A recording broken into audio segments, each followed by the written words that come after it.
Et bonjour à tous et tous, bienvenue dans cette nouvelle émission No Spoil, c'est la nouvelle prise de parole ciné et séries sur le stream en collaboration avec nos copains de Allociné et nos invités. Et j'ai le plaisir pour cette nouvelle émission de recevoir deux invités de marque, puisque nous recevrons François Descraques, réalisateur du Visiteur du Futur, ainsi que Florent Dorin, le Visiteur du Futur. Ce sera un petit peu plus tard dans l'émission. En attendant, plein de nouvelles rubriques et des visages que vous connaissez, des nouveaux visages peut-être dans la saison. En attendant, aujourd'hui, j'accueille avec plaisir monsieur le rédacteur en chef de Allociné, monsieur Johan Sardet. Bonjour, ravi d'être avec vous pour ce nouveau bébé. J'ai un peu l'impression d'être dans la tagline de Fast and Furious 4. Nouveau modèle, pièces d'origine. Les pièces d'origine sont là, mais il y a un nouveau modèle. Il y a un nouveau modèle. Alors évidemment, la carrosserie n'est pas encore bien polish, puisque la DA va changer. Là, on est juste sur une transition. Il n'y a pas encore eu la phase de tuning. C'est ça. C'est la famille, en gros, c'est la famille. Voilà. C'est la famille. On va le voir, qui dit nouvelle émission, dit nouvelle rubrique. Les choses ont un petit peu changé sur la façon de faire. Mais Johan, tu gardes tes jeux de mots. Rassure-nous. Évidemment. Toujours de la vanne de merde. Voilà, j'ai fait le plein pendant les vacances. On a mangé il a fait le plein. Et voilà, on a mangé des carambars. On a fait le plein. On a mangé des carambars juste avant, donc on a de quoi faire. Très bien, très bien. Et écoutez, on va découvrir ça un petit peu plus tard. Mégane est avec nous. Comment ça va, Mégane ? Ça va très bien, merci. Et toi, Ça va bien, ça va bien. Quand est-ce qu'il sort notre podcast Allociné sur Game of Thrones ? Ce soir. C'est ce soir. Oui, parce que j'ai fait des infidélités au stream et j'ai participé avec Allociné à plusieurs podcasts, dont un sur House of the Dragon. Ouais, c'est trop bien. Voilà, donc on débriefe un petit peu le début de la série. Les débuts. C'est un premier bilan à chaud et on redébriefera après la série dans son entièreté, dans toute la saison. Merci en tout cas à toi de cette invitation. Merci à toi d'être venu. Non, mais c'est trop Oh là là c'est la famille. Hein. De l'autre côté du plateau, Vesper est parmi nous aujourd'hui. Comment vas-tu ? Oui, ça va. Et toi ? Très contente de revenir pour la rentrée. Prête comme jamais.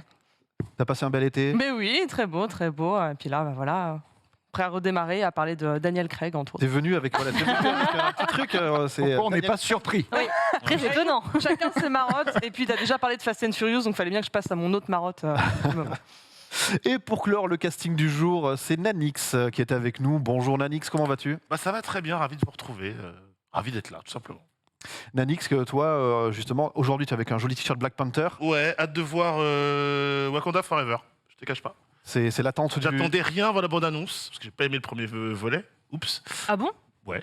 Eh ben. C'est comme ça. Mais par contre, Wakanda Forever, je suis totalement full hypé, par contre. Donc, hâte de voir ça. Et ce qui peut t'intéresser sort en septembre, un film en fait qui raconte l'histoire vraie des femmes guerrières qui ont inspiré les gardiennes du Wakanda, qui s'appelle Woman's King, King's Woman, Woman's King. Woman's King, il me semble, c'est avec Viola Davis. Voilà. Ok. Et les échos qu'on a sont très bons. Et parfait. Visiblement, ça démonte bien. Ça sort en septembre. Ouais, septembre, je sais plus quel jour précisément, peut-être le 21. Bientôt. Comme ça, ouais. Eh bien, ça nous permet une transition parfaite pour vous dire que c'est le moment de parler des news. Jingle.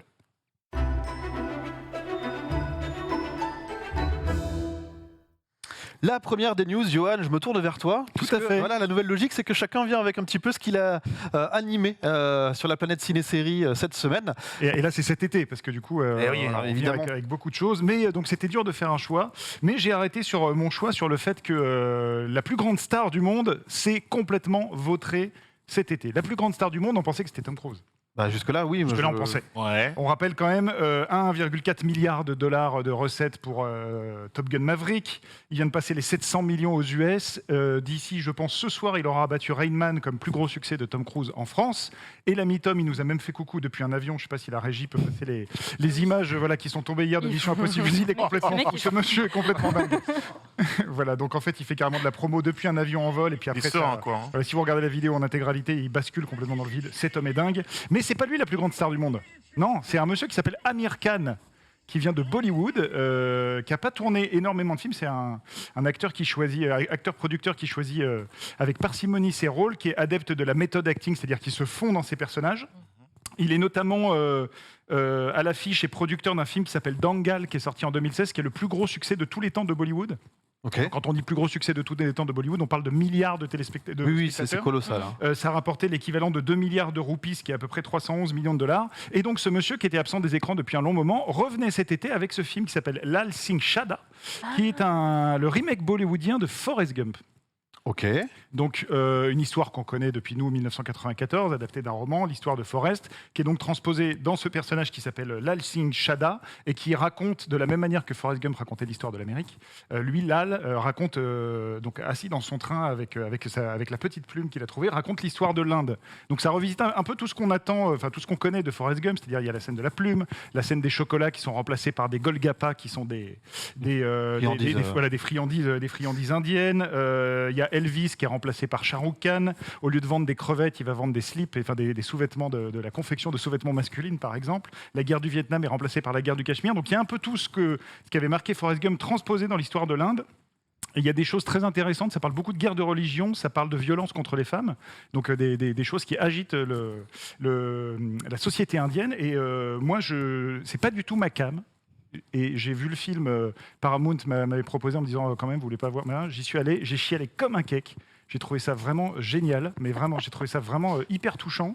C'est Bollywood jusqu'à un certain point, c'est-à-dire qu'il n'y a pas trop de chansons, de gens qui dansent et tout ça.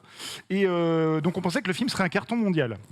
Ce qu'il faut savoir, c'est que Paramount, quand ils ont vu le film, en fait, ils ont dit « Ah ouais, mais on en fait carrément une sortie mondiale. » Donc le 11 août, au lieu de sortir uniquement en Inde, ils ont dit « On le sort partout, aux US, en France, en Angleterre. » Voilà. Résultat des courses, le film a coûté 180 millions de roupies, 22 millions de dollars de budget à peu près. Il en a rapporté même pas la moitié. Énorme vautrade, notamment en Inde, alors qu'on pensait que ça serait un carton phénoménal. En France, pour vous donner un ordre d'idée, on est à 9000 entrées. Waouh. Voilà, donc c'est quand même une vraie catastrophe économique. C'est-à-dire qu'on a plus de viewers sur le récap ce soir, a priori. C'est ça, que ce film, à tel point que donc, lui qui est producteur a carrément renoncé à son cachet et son salaire, il a tout rendu. Okay. Il touchera rien du tout sur le film, il a accepté d'absorber toutes les pertes financières pour pas que le studio soit impacté. Et depuis cet échec, il y a carrément même les plateformes de streaming qui l'ont lâché. Donc en fait, le film ne sera a priori visible nulle part parce que Netflix a fait non, mais en fait, ça ne nous intéresse plus. Ah ouais. Voilà. Donc en fait, c'est vraiment une catastrophe sur un truc qui a coûté très cher. C'est un des plus gros budgets de l'histoire de l'Inde, qui a été tourné dans à peu près 100 lieux en Inde. Donc c'est quand même une production énorme. Comme je vous dis, moi, j'ai adoré, alors que Bollywood, c'est pas du tout ma came, et donc je trouve ça très regrettable que ce monsieur se soit vautré avec une histoire qui, en plus, je trouve, faisait un super pont entre le cinéma occidental et le cinéma bollywoodien, en trouvant la juste mesure entre les deux, quoi. Vous êtes mal marketé aussi. Personne n'a entendu parler. Peut-être mal marketé. Il y a eu aussi un appel au boycott parce que lui a beaucoup de prises de position, comme je disais, sur les violences, les violences anti-violence. Plutôt anti-violence, je vais dire pro-violence. Il a l'air très athée. En tout cas, il est beaucoup pour dire qu'il faut un petit peu se calmer avec la religion et puis pour se détendre. Et en fait, il y a eu beaucoup d'appels au boycott contre lui suite à ses prises de position. Et il trouve que l'Inde est en train de plus en plus de devenir intolérante. Donc en fait, c'est ça qu'on lui reproche, d'avoir plutôt voulu faire passer un message humaniste. Et c'est un peu dommage que ça se termine comme ça. Donc si vous avez l'occasion de le rattraper, je ne sais pas si des salles en France le passent encore. Le DVD peut-être à terme. Je sais, il y aura sans doute une sortie DVD, mais ça va être un film qui va être un peu dur à voir. Mais ça s'appelle Lal Singh Chadha et c'est vraiment très chouette. Écoute, merci Yoann pour ce petit éclairage sur un film que on a sans doute tous et toutes raté. C'était sorti quand d'ailleurs ? C'est sorti le 11 août. Oui, donc oui, effectivement, c'était vacances. Ouais, un peu compliqué. Mégane, de ton côté, qu'est-ce qui t'a interpellé cette semaine ? Ce qui m'a interpellé cette semaine, c'est que Netflix a trouvé son prince William et sa princesse Kate Middleton pour la série The Crown, une série que j'aime beaucoup, donc qui revient sur la famille royale britannique, avec l'accession au pouvoir de la reine Elisabeth. Donc on part de ses jeunes années et puis on vient jusqu'à nos jours. En fait, finalement, on ne sait pas encore s'ils vont arriver jusqu'à Meghan Markle et le prince Harry. Donc ça, c'est encore une grosse interrogation sur cette série. En tout cas, il reste 2 saisons, la saison 5 et la saison 6. Et donc, William et Kate arriveront en saison 6 et ils ont enfin casté donc ces personnages. Et ce qui est intéressant, c'est qu'ils ont pris des nobody. En fait, c'est des jeunes acteurs, c'est des jeunes talents qui n'ont pas encore émergé et qui n'ont pas encore d'expérience. Donc je trouve ça intéressant parce que dans la série, on a plutôt l'habitude de voir des gros noms. On a eu Claire Foy, Olivia Colman. Là, c'est Imelda Staunton, donc, qui était dans Harry Potter notamment, qui reprend le rôle d'Elisabeth II. Là, c'est Dominic West qui reprend le rôle du prince Charles, Elisabeth Debicki qui reprend le rôle de la princesse Diana, Jonathan Pryce dans le rôle du prince Philippe, Johnny Lee Miller dans le rôle du Premier ministre John Major. Donc voilà, on a toujours eu des gros noms et des beaux noms. Il y a eu Helena Bonham Carter aussi dans la série. Et donc là, ils misent sur des nouveaux visages pour incarner William et Kate. Et donc, j'ai mis quelques petites photos pour voir un petit peu les ressemblances. Donc ce sera dans leurs jeunes années, hein, évidemment. Je pense que la saison 6 montrera leur rencontre à l'université. On ne sait pas encore jusqu'où va aller la série. Et du coup, il s'appelle Ed McVeigh pour William et Meg Bellamy pour celle qui incarnera Kate Middleton. Voilà, moi c'est une série que j'aime beaucoup, qui est très bien produite, très bien faite. La saison 5 est attendue en novembre sur Netflix. Je trépigne. En tout cas, la saison 4, c'est vrai, a redonné un peu un regain de popularité à la série parce que c'était l'arrivée de la princesse Diana. Donc forcément, toutes ces histoires autour de la princesse Diana font beaucoup parler et intéressent beaucoup, intriguent beaucoup. Donc là, la saison 5, ça, je pense que ça va être un cran encore au-dessus et j'ai hâte de voir ça. Question, mais quand on était un petit peu éloigné dans le temps de l'histoire actuelle, Ouais. on peut se baser sur les récits historiques. Tu sais, quand c'est la guerre Oui, ou oui. juste l'après-guerre, etc. C'est très romancé quand même, The Crown. Oui, mais il y a quand même de l'éloignement. Oui, Là, on arrive sur des choses qui sont quand même très concrètes, très concrète. hyper Ouais. documentées. Comment ça se passe avec la famille royale et tout ça? On a des infos Déjà, la famille royale n'est pas très fan de la série, très clairement. Ils ont déjà fait part de leur mécontentement face à cette série, mais bon, ça reste de la fiction, donc leur vie est publique, ils en jouent aussi.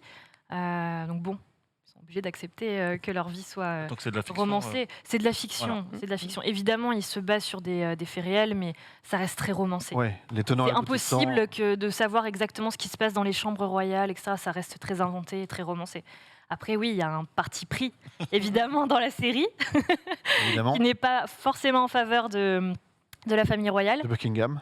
Exactement. Donc, bon, je peux comprendre que ça leur plaise pas trop, mais bon, ça reste une fiction. C'est une fiction. Ça Et reste c'est une fiction. de s'y rappeler. Hein. Ça doit être très étrange à vivre. Johan. Parce que c'est assez rare Ouais. les biopics quand la personne est encore vivante. Et Oui. c'est vrai que de voir quelqu'un qui raconte ta vie, qui raconte des moments d'intimité sur lesquels on est finalement peu renseigné, Ouais. ça doit être très étrange de. Sans ton accord en plus. Et sans ton accord, donc Ouais. je sais pas s'il regarde, je pense pas d'ailleurs qu'il regarde. Hein. Je pense Je qu'il sais rencontre sans que regarder, mais- Harry avait regardé quelques extraits quand même, mais je pense qu'il n'est pas allé plus loin. Et je sais plus dans quelle interview il avait dit ça, mais je pense qu'il n'est pas allé plus loin. Mais je pense que c'est surtout par rapport à sa mère en fait. Il y a des gens qui Ça regardent doit pour pas requis, être très Ouais. simple de voir ça. Mais il y a déjà eu des téléfilms Ouais. sur il y en a eu leur plein. rencontre et tout. Enfin, il y a Ouais, déjà oui. eu, c'est pas la première fois qu'on Oui, voit ça les téléfilms, il y en a eu plein. Ouais. sur le C'est vrai que petit là, la écran, saison quoi. 5, elle va forcément aborder le décès de Diana. la princesse Diana. Donc là, je pense que ça va être. Et du coup, tout le monde va regarder un petit peu The Crown. J'avais regardé le début, mais il faut absolument que je continue parce que j'adore Il les faut. Didi. Donc Vraiment, il faut. quand j'avais su qu'ils en parleraient en saison 4, Ouais, il faudra ouais. que je.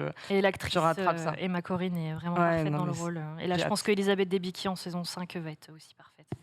Ouais, Et rattrape. puis j'avais regardé Spencer parce que j'adore les Didi Oui. aussi. Donc, ouais. Bah, vraiment, Continue. rattrape. Tu vas adorer. Tu vas adorer. je continuerai. Il y avait Gillian Anderson aussi qui jouait Thatcher. Oui, Thatcher, absolument. ouais, Ouais, vachement je- bien. Ah ouais, ouais. Margaret. Tu vois, c'est pour ça qu'il y a Ouais, il y a que des des grands gros noms, noms dans ouais, cette carrément. série. Et donc là, je trouve ça intéressant de faire appel à des jeunes talents pour. C'est peut-être mieux par rapport à ce que tu disais, Je par pense rapport à que la c'est mieux, famille ouais. royale, tout ça, Ouais. Je pense Buckingham. que c'est mieux. C'est peut-être mieux de prendre des no-names, entre guillemets, Ouais. ça posera moins de soucis, peut-être. Je Ils pense sont aussi. anglais, les nouveaux acteurs là. Il me semble que oui, bah, de toute façon. Ils vont être taxés c'est directement. limite obligatoire. Hein, Ils ouais, vont ouais. être taxés directement. Oui, oui. On regarde qui débarque et tout. Oui, Ok. il faut l'accent british. Si on fait un film, le stream, on prendrait qui? Pour moi, je pensais à Daniel Craig. Évidemment. Mais moi, à chaque fois, il me sort un sosie Fares. Enfin, oui, pour toi, on l'a. ouais. Ah, mais oui, mais Je suis oui. pas tanké comme lui, hein, donc. Question, ça sort quand la prochaine saison? Tu l'as dit, tu peux Saison le 5, répéter. alors on n'a pas encore de date précise, mais ce sera pour novembre normalement sur Novembre Ouais. sur Netflix. Sur Netflix, oui. Et les 5 a- saisons sont déjà disponibles sur Netflix. 4. Les 4 premières. Les et 4 là, premières on attend saisons la sont cinq. dispo. En fait, Putain. en fait, ça fonctionne un peu par cycle. C'est un peu comme non, je dévie. Ça fonctionne par cycle, donc par cycle de 2 saisons. Et donc ils renouvellent les acteurs toutes les 2 saisons. Donc là, le bloc de 2 saisons et 2 autres saisons sont terminés. Donc là, on arrive sur saison 5 et saison 6 qui sont les dernières. Et donc là, la saison 5 arrive en novembre sur Netflix. Très bien, merci beaucoup pour ces précisions. Je me tourne de l'autre côté du plateau, du côté de Vesper. Oui. Vesper, avec quelle news es-tu venu? Ah bah oui, Daniel Craig, Johan, du coup, en couverture de Empire. Quelle belle couve. Évidemment, ouais, non, mais incroyable. En fait, à l'occasion de la sortie en fin d'année de la suite de Knives Out, à couteau tiré, Ryan Johnson a donné une interview à Empire. Et ce qui m'intéresse, On rappelle Ryan Johnson, le le réalisateur, réalisateur de À couteau tiré et des Derniers Jedi, donc de Last Jedi. Et en fait, c'est cette partie-là qui m'intéressait, même si je suis évidemment passionné, que l'interview est super. Bon, voilà, de Knives Out, mais on aura largement le temps d'en reparler à la fin de l'année. Et donc, il revient sur The Last Jedi, que des personnes comme Menro, par exemple, ont détesté, que j'ai adoré, voilà, que je défendrai. Pas que lui. Oui, pas que, vu les retentissements que ça a eu, pas que lui, effectivement. Et donc, il donne une interview à ce sujet. Et en gros, Ryan Johnson, il y a déjà quelques citations qui sont sorties sur Internet qui ont bien fait parler, où il dit que 5 ans plus tard, il est encore plus fier maintenant du film qu'au moment de la sortie. Et il revient sur toute cette idée de construire le mythe, déconstruire le mythe de Star Wars en se disant on ne peut pas réaliser un film de Star Wars sans avoir conscience de l'impact que c'est, que dans tous les cas, oui, il avait une pression monstre, mais qu'il savait qu'en tant qu'amoureux de Star Wars, il allait tout faire pour rendre hommage au personnage et au mythe. Et en gros, lui, ce qu'il disait, c'était qu'il voulait retourner un peu aux fondations. Ce qui a été pris un peu pour tout le monde par je prends ton jouet, je le casse, ce qui a été mal vécu par le public. Et pour lui, c'était plus une affirmation du mythe de Luke, par exemple, qu'on voit juste derrière, où en fait, la fin des Derniers Jedi, je sais pas, est-ce qu'on spoil la fin Je pense qu'il y a prescription. on peut, oui, il y a Oui. prescription. Et par rapport à la mort de Luke, ce genre de choses, c'est plutôt Luke qui accepte son mythe, son histoire, et de passer à la suite. Donc il parle de tout ça. Pour lui, c'était un peu... il voulait pas donner aux fans ce qu'ils pensaient vouloir, mais plutôt il disait créer un espèce d'engagement avec eux en jouant un espèce de mind game et en leur donnant de choses, comme pour lui ce qu'avait fait Lucas pour l'Empire contre-attaque en fait. Donc c'est comme ça qu'il l'avait imaginé pour le film. Et d'ailleurs Mark Hamill, on sait qu'il s'est exprimé avant que le film sorte et il avait dit qu'il n'avait pas aimé le traitement de Luke fait par Ryan Johnson, mais qu'ils en avaient longuement parlé à ce moment-là. D'ailleurs, Mark Hamill a dit qu'il avait regretté en parler à ce moment-là. Je pense qu'il a dû voir aussi le harcèlement de Ryan Johnson et tout ça, et c'était aussi peut-être la petite étincelle de trop au milieu de tout ça. Bon, il parle aussi de son rapport à Carrie Fisher, forcément, et à quel point elle nous manque. Et il donne aussi des nouvelles de la trilogie qui avait été annoncée par Lucasfilm, donc avant la sortie des Derniers Jedi, et donc à ce qui paraît, c'est pas mort. Donc lui, il dit qu'il est en discussion régulièrement avec Kathleen Kennedy. Et là, pour l'instant, il est occupé avec Knives Out, parce qu'on sait que Netflix a commandé le 2, mais a commandé le 3 aussi. Ok. Et qu'il verra, il verra par la suite. Je pense en vrai que c'est mort et que si on n'en a pas parlé, on verra bien, j'espère avoir tort, mais... Il y a, Puis il y a d'autres projets Star Wars. Vu les il y en a plein de projets, ils sont tous un peu dans le Ouais. ventre mou. Hein, donc, C'est un peu Très ça. bancal, ouais. Et vu que de toute façon, là, ils se sont vraiment axés sur les séries. Lucasfilm avait annoncé vouloir faire une petite pause de film justement après la trilogie et les deux spin-offs. On verra bien. Donc voilà, on verra bien si Ryan Johnson c'était la langue de bois sur la fin ou vraiment un espoir naïf. Mais j'espère qu'un jour on verra sa trilogie. Et sans les Skywalker, je vous en supplie quoi. Oula. Non. On est bien d'accord. Tu passes, c'est pas le moment. On est bien On le mettra d'accord. dans le côté sur côté, qui est une nouvelle rubrique de l'émission, à l'occasion, et on te réinvitera pour en parler. On perd pas de temps avec ça, parce que je suis complètement d'accord avec ton analyse, même si je partage pas les conclusions. C'est la sienne. Hein, Et voilà, vraiment- c'est ça. Moi, de mon côté, je voulais vous parler, évidemment, des anneaux de pouvoir. Voilà, c'était le moment. Comme c'est étonnant. Si, c'est pour ça. Monsieur a repris vie, regardez-le. J'ai repris les couleurs. Non, mais comme voilà, j'étais dans le récap hier pour en parler un petit peu. Voilà, j'ai donné rendez-vous aux gens qui nous regardaient pour venir un petit peu. Déjà, un petit tour de table. Est-ce que vous avez regardé le show? Qu'est-ce que vous en avez pensé? On va aborder un peu la vie générale et après revenir un peu sur le review bombing parce qu'il y a des similitudes aussi quand même. Un petit peu, même si c'est pas les mêmes tenants et aboutissants. Petit tour de table comme ça. Johan, est-ce que tu as jeté un œil? Qu'est-ce que tu en J'ai penses? regardé les deux. Et Sans spoil, attention, l'émission s'appelle No Spoil. Sans spoil, évidemment, je suis, pour l'instant, je suis partagé. Tu es Voilà. partagé. Voilà, je ne suis pas dans la détestation, je ne suis pas dans l'adoration. La bonne nouvelle, c'est que, je sais, quand on en avait parlé, on avait vu les premières images. Moi, j'avais peur que ce soit un peu une série sci-fi où j'avais dit j'ai peur que ce soit dégueulasse visuellement. C'est Oh là sublime, là là là. c'est vraiment hyper beau. Et c'est un peu le problème de la série, c'est que c'est tellement beau que je n'arrive pas du tout à rentrer dedans et à m'attacher au personnage ni à l'histoire. Moi, je me souviens en 2001, décembre 2001, la première fois que je vois Le Seigneur des Anneaux en salle, et ce plan où la charrette de Gandalf descend, je fais putain, je crois à ce monde-là. En fait, j'ai l'impression que ça existait. Là, il n'y a pas une seconde où je me dis ces gens existaient. J'ai l'impression de voir un cosplay avec beaucoup d'argent et qui est super beau, mais dont je m'en fous un peu. Donc voilà. Un peu Donc, comme- mais Un peu j'attends comme de avec voir la la- prélogie Star Wars, en fait, quelque part. Peut-être. mais par contre, voilà, c'est super beau et tout ça, et j'attends de voir des enjeux narratifs. Et je trouve que ce qu'ils ont introduit avec je vais pas spoiler, mais avec un événement qui se passe dans le 2, c'est un peu artificiel en termes de scénario, de dire on a un mystère autour d'un personnage, mais attendez toute la fin des épisodes pour qu'on vous dise qui c'est. Du coup, ça permet de tenir un truc un peu artificiel, je trouve. Voilà. Du coup, à conquérir. À encore. conquérir, mais pas dans la détestation du tout. Très bien. Mégane, on sait que c'est pas trop ton univers à la base. Tout à fait. C'est pour ça que je n'ai pas regardé. Ah, t'as pas regardé. En même temps, il y a beaucoup à faire avec Game of Thrones, ça. Donc, Et voilà, moi je suis très occupée avec mon bébé House of the Dragon qui me satisfait amplement. très bien. Donc, du coup, quand même, curieuse pour y jeter un œil à l'occasion ou Ah, si j'ai le temps, si t'as le temps. désolée. Non, mais je suis dans la bonne humeur aujourd'hui. Hein, Désolée. attention. Nanix, de ton côté. Non, moi, je suis à la bourre. Ouais, je sais. C'est dans ma to-do watch. Me juge pas. Je sens que tu me juges. Non, non. En plus, j'arrête pas de dire régulièrement, il faut avoir vu Le Seigneur des Anneaux, il faut s'intéresser à cette œuvre, c'est important pour la culture et le patrimoine. Je suis à la bourre, j'ai honte, je vais rattraper ça. Moi, j'avais très hâte de découvrir ça, donc je te vois avec des yeux d'enfant quand t'en parles. Donc, comme on a plus ou moins un avis similaire sur l'œuvre, je pense pas être déçu. J'espère ne pas être déçu en tout cas. Ah, après, moi, je suis pas complètement conquis non plus. Attention. Hein, mais je vais en parler. Je finirai je clôturerai la marche. Oui, Vesper. oui, j'ai vu le premier. Ouais. Le premier. Je trouvais ça un peu long. Un peu long. Mais Fin d'exposition. c'est ça. Donc évidemment, pour l'instant, comme Johan, j'attends. Déjà, je verrai avec l'épisode 2. mais j'attends de voir. Bon, évidemment, déjà un gros coup de cœur pour Galadriel, mais ça, il n'y avait pas de raison. Enfin, c'est bien de l'avoir un peu plus dans l'action, forcément, parce que dans la trilogie originale, on la voyait pas trop faire de la bagarre, quoi. Donc là, non, elle est vraiment top.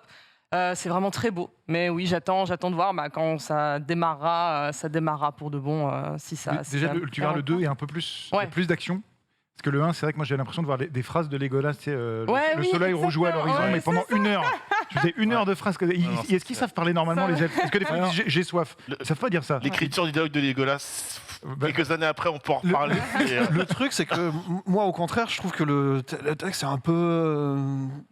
Enfin, tu vois, le Galadriel dont on parlait avec Vesper, tu vois, tout de suite, elle dit j'ai une tempête en moi. Tu vois, en termes d'écriture, c'est pas non plus.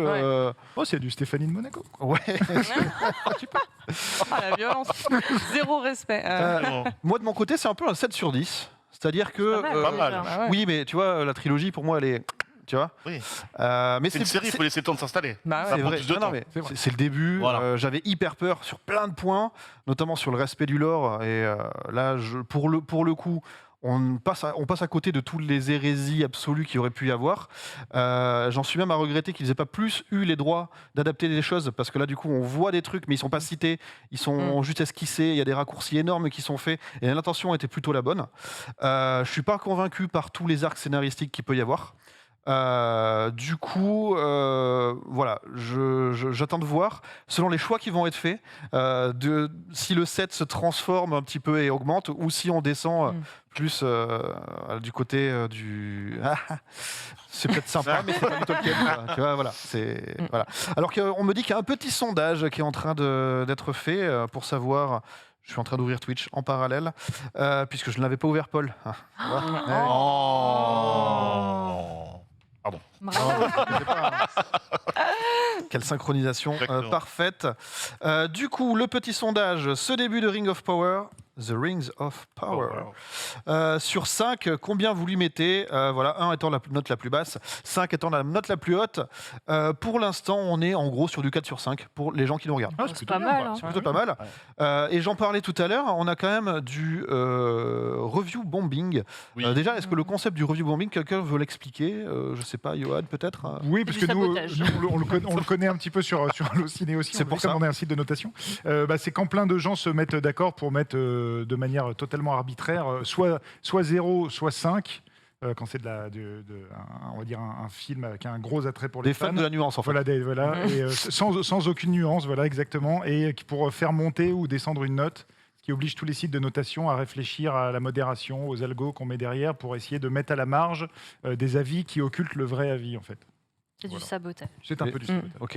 Et donc voilà, la série, du coup, s'est pris un énorme review bombing sur la plupart des sites de référence. Et surtout sur Rotten Amazon, au Tomatoes. point qu'Amazon ait coupé les notes, ce qui est jamais A arrivé coupé les dans notes. l'histoire Rotten d'Amazon. Tomatoes notamment. Ouais, sur Rotten Tomatoes, voilà, on est sur un Ouais, 71 sur 100. On est sur un 2,5 du côté des utilisateurs. C'est ridicule. C'est se dire que on a quelqu'un de très objectif C'est ça. qui note, C'est clairement. toujours dommage de se dire dès qu'il y a un gros projet avec beaucoup d'argent, parce que Amazon ça n'est pas caché, ils ont mis énormément de moyens et vont continuer à le faire sur la série. T'as toujours un a priori négatif. Je me rappelle quand les toutes premières images sont sorties, on voit Galadriel donc du coup qui s'accroche à la montagne de glace, je crois, si je dis pas de bêtises. Mhm. Les gens disaient autant d'argent pour ça, c'est pas hyper beau. Calmez-vous, enfin vous avez rien vu. Donc, Oui, mais t'es pas parti mettre une note de 0 non, sur le truc. non, mais Voilà. du coup, si T'as le t'as droit déjà, d'avoir un avis, mais aller saboter. Oui, t'as non, mais- déjà un avis comme ça négatif à ce moment-là, je suis pas surpris au moment de la sortie de la Non, mais là, série c'est que- pour des là, raisons. Oui, on va pas se mentir, là, la moitié, c'est parce qu'ils aiment pas Galadriel, parce que c'est une femme, et l'autre moitié, c'est parce qu'ils sont racistes. Donc Oui, à un moment. voilà. Allez, c'est dit. Bah non, mais c'est vrai. Bah, c'est vrai. le même problème est arrivé sur Miss Marvel, sur C'est vrai. She-Hulk. Il y a, C'est il y a vrai. Bizarre, il y a quand même Film, des, ouais, il y a une il y a des infime points de minorité de gens qui ont mis 0 parce que vraiment ils ont trouvé ça affreux, mais tout le reste ils ont trouvé ça affreux pour d'autres raisons. Moi, le problème que j'ai avec ça, c'est que justement, ça empêche de pouvoir avoir un avis pondéré Exactement. sur les Bah, choses Bah oui. Ouais. et de dire si c'est bien ou pas bien pour des raisons qui ne sont pas des délits. Bah, ouais, ouais. Par exemple. Absolument. Voilà. Du coup, c'est vraiment dommage parce que du coup, par exemple, moi, voilà, Ça tue le débat, quoi. C'est Ouais. vraiment, j'ai des choses à reprocher, mais De manière constructive. de manière un peu, je pense, constructive. Mais si j'y vais trop, je veux pas être rangé dans le placard de ceux. Enfin, tu vois, T'as c'est de pas la parce que- marge, je pense. Tu peux avoir quand des même, arguments qui n'ont aucun rapport avec Bien sûr. ce qui a été cité Mais là. c'est le risque aussi après des amalgames et des raccourcis. Moi, j'attends beaucoup, surtout des épisodes qui arrivent, pour voir si, évidemment, on va être sur une série de fantasy très bien produite ou si on va être sur une adaptation de Tolkien. Ok. C'est ça le truc, en fait. C'est ça. Qui, voilà, ça peut être Et très toi, sympa. toi, t'attends quoi, toi, du coup, dans ces deux.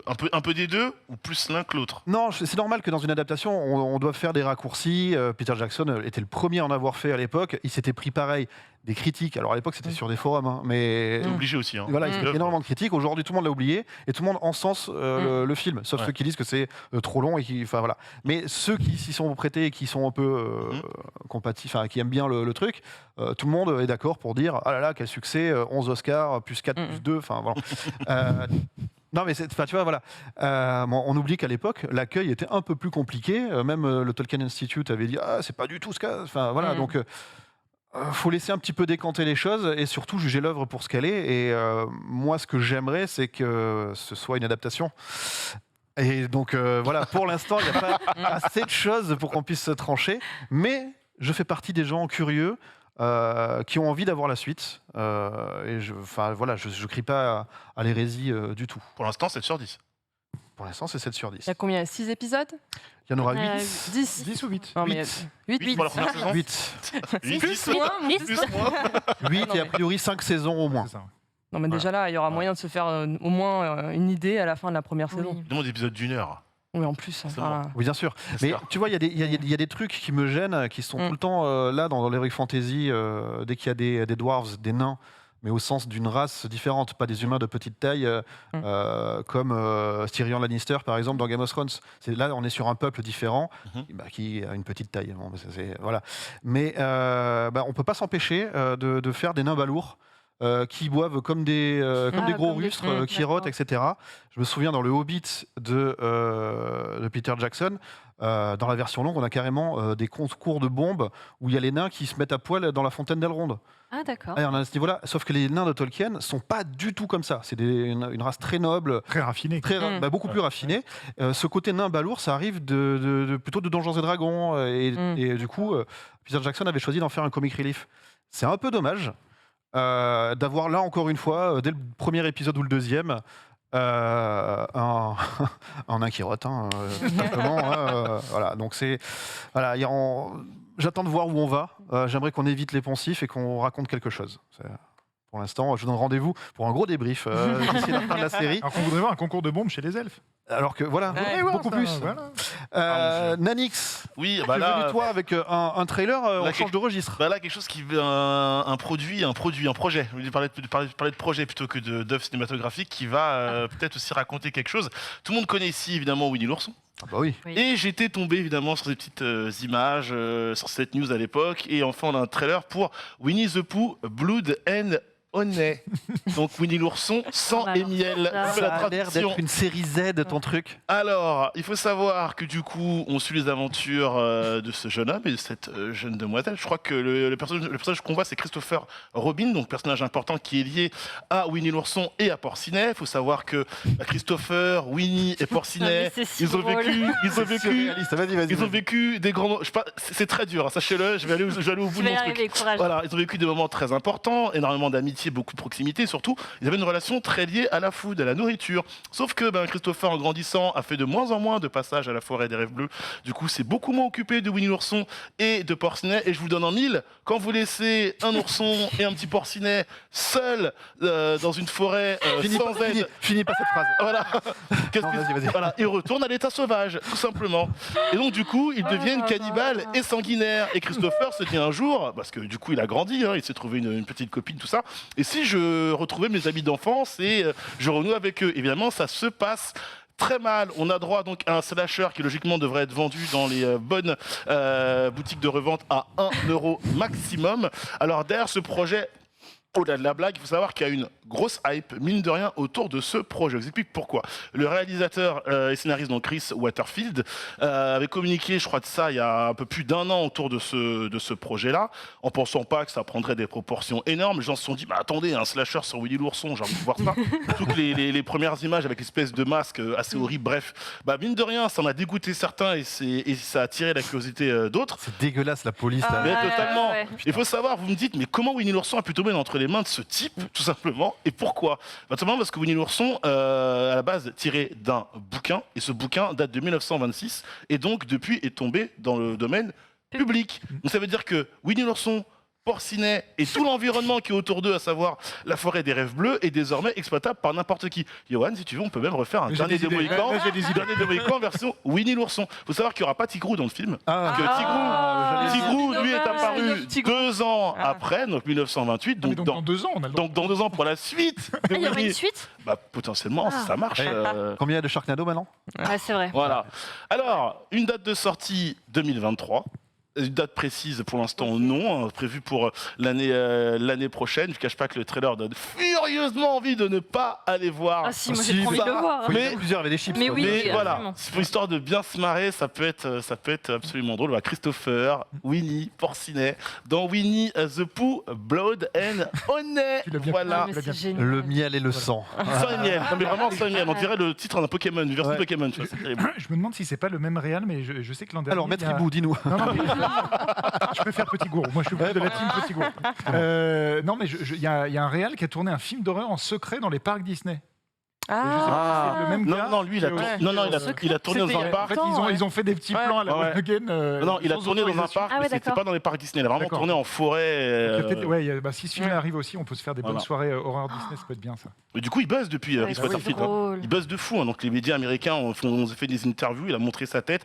Vous irez voir son Instagram. Il est très fier. D'ailleurs, il met dans sa bio: je suis le directeur artistique, enfin le C'est scénariste. moi qui l'ai fait. C'est moi qui réalise ça, quoi. Donc il en est très, très. Écoute, il y a bien eu Arthur et les Minimoys. Ah oui, oh là. Ouais, mais ouais, les c'est vrai. enfin, maintenant, Oh là on peut tout avoir. Mais Voilà. release de Tigrou Cut. On verra dans 2 ans. Petit groupe peut-être en scène post-générique. Ah, C'est juste un bout de queue de tigre. C'est ça. Ouais, ou juste le. Il arrive. Et il n'y a pas Bourriquet non plus. Ouais. Ok. Il y a une référence Écoute, à lui, par contre. Merci. Ah, oui, il y avait la pierre tombale avec Voilà. les Ah, j'ai bourriquets. pas vu. Ouais. Ah bah super. Il a pas survécu. Bah, il a Il est servi de dessert, peut-être beaucoup. Ah, super. Merci beaucoup Nanix pour cette Je vous en news supplie. hors du commun. Je vous en prie. Trop En envie de bref, voir. j'avais quelques autres news à vous proposer. Je ne sais pas si vous avez vu que notre cher Axel Foley est de retour, puisque le flic de Beverly Hills 4, c'est parti. On a une première photo de tournage.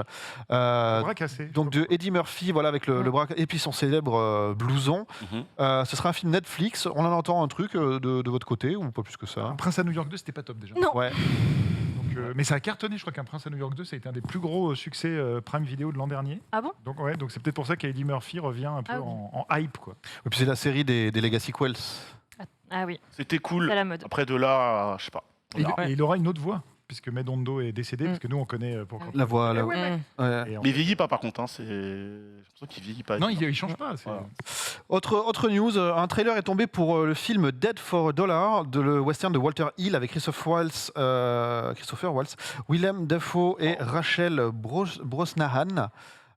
C'est un western de plus. Est-ce que vous avez vu quelque chose J'ai dessus pas vu les images. Pas vu. Vous n'avez pas vu les images, on a quelques images qui tournent.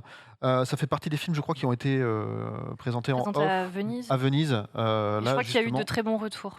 Donc voilà, si vous êtes fan de western, Et à l'époque, Walter Hill avait fait un western moderne qui s'appelait Les Rues de Feu, avec un jeune Willem Dafoe. Et, Oh. ouais, genre, ça a 30-35 ans, je crois. Et c'était vachement bien, Les Rues de Feu. Donc si c'est un peu dans le même genre. Déjà le casting. Ouais. Christopher Waltz, Willem Dafoe, c'est pas mal déjà. Ça envoie du bois quand même. autre news, une première mondiale, vous me corrigez si je dis n'importe quoi, mais un film a été tourné, quasiment fini et annulé. Ah, bah Bad oui. Girl. Oui, oui, oui. Complètement. Ah oui, Batgirl. Adil El Arbi et Bilal Hallucinant. Fallah qu'on avait vu sur le dernier Bad Boys notamment. Donc voilà, ils ont fait un film et Warner a annulé le film alors qu'il était tourné. Il manquait les reshoots, les effets spéciaux et tout ça. Ouais. Et ils sont passés chez Quotidien là il y a quelques jours pour en parler. La façon dont Toutes les images ont été Faudra qu'un jour, dans cette émission No Spoil, on fasse un petit focus sur ce qui se passe chez Warner parce que c'est terrible. Depuis des mois et des mois, c'est terrible. Ils ont une stratégie à l'envers. Ils ont voulu imiter Marvel, ils n'ont pas réussi. Ils se sont détachés de ça. Les films qui sont sortis un peu en standalone, genre Joker, etc., The Batman, ça a cartonné. Maintenant, ils veulent recommencer. Donc, il y a beaucoup de films qui sont annulés parce qu'ils veulent mutualiser certaines choses et aussi rapprochement avec Discovery. Enfin, c'est très, très complexe. Et en termes de décision, je trouve ça vraiment regrettable, quoi. c'est hyper compliqué. En plus, il y avait Michael Keaton qui revenait en Batman. Ouais. Il y avait Brendan Fraser. qui jouait dedans. Enfin, voilà, c'est hyper déceptif. Surtout qu'a priori, on verra pas d'image. Ah non, tout a été mis peut-être sous... Du coup, il y aura un mythe de ce film parce qu'un C'est peu ça. comme la Snyder Ah, Cut, ouais. si un jour quelqu'un en trouve une bande. Est-ce que vous n'avez pas peur que ça fasse jurisprudence et que ça se reproduise dorénavant Pas plus que ça. Bah, là, en fait, c'est surtout les raisons avancées. Enfin, au tout début, ils ont dit que c'est parce que les retours des premières projets étaient assez négatifs. Et très, très vite, ça a été débunké par plein de médias qui ont dit qu'il y a une histoire mise de montage financier, enfin, une histoire de rattraper de l'argent des impôts en annulant le film à ce moment-là et pas un autre moment. Enfin, tout ça, c'est très bizarre. Je me dis peut-être dans 10 ans, 15 ans, on saura vraiment tout ce qui s'est passé. Et je suis assez curieuse. Mais ouais, c'est vrai, c'est vraiment moche. Et je pense que, pour le coup, là, on n'aura pas de Snyder Cut de Non. Batgirl, j'y crois zéro. Non, mais- Et je suis assez triste parce que ça aurait pu être sympa. Prendre l'exemple, et pendant ce temps-là, on va voir, mais Flash. Bah ouais, mais c'est ça en fait. C'est-à-dire qu'il y a eu cette annonce-là. compliqué. Après, du coup, chaque jour, Warner disait vous inquiétez pas, Flash verra le jour, machin verra le jour, Aquaman sera repoussé. Du coup, Aquaman qui devait bien sortir sera repoussé, etc. Enfin, tu sens que chez Warner, ils sont dans une sorte de mélasse, même en termes de communication. Il y a un gros flou. Pur et dur. Il y a un gros flou. Et oui, derrière ce film, ils s'en cachent pas aujourd'hui. Ils veulent miser sur des produits rentables. Mais même eux ne savent pas quel film sort et quel film peut potentiellement fonctionner. Puis même, Donc, ça aurait pu sortir sur HBO Max pour ça aurait été essayer suffisant. de rentabiliser. Mais c'était prévu, je crois, que ça sorte sur HBO Max. Donc, C'était en un plus, prévu tu vois, comme un pour téléfilm, en fait. C'est ça, Ouais. tu peux retomber Bah sur oui. tes pattes Ils ont jugé que comme ça. que même ça, c'était une dépense à ne pas Ouais, faire. non, mais tu vois, là, désolé, c'est pas comme Ezra Miller. On Oh, a bah c'est là, pas une ouais. criminelle, là. L'héroïne, là. C'est vrai que C'est assez compliqué. Comment tout tu ce peux qui se passe, là. juger sans les effets spéciaux, sans la post-prod? C'est ça que je comprends pas, en fait. C'est compliqué, ouais. Non, mais c'est surtout que ça prouve bien que c'est pas la vraie raison. Mais tu non. sacrifies un film sans scandale, tu maintiens The Flash, Ouais. tu laisses Aquaman avec l'histoire qu'il y a eu du procès qu'on a eu il y a quelques semaines. C'est très. Ouais. C'est des choix. Plus d'infos Les films peut-être, Warner, mais- en ce moment, c'est beaucoup Ouais. de scandales. Pas au DC machin parce que le salon est annulé aussi, donc on verra plus tard. Dernière news, Pinocchio sur Disney+, un premier trailer est sorti.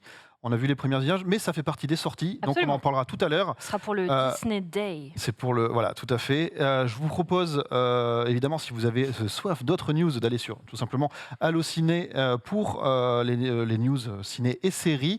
En attendant, on lance directement la nouvelle rubrique de l'émission, le côté sur côté.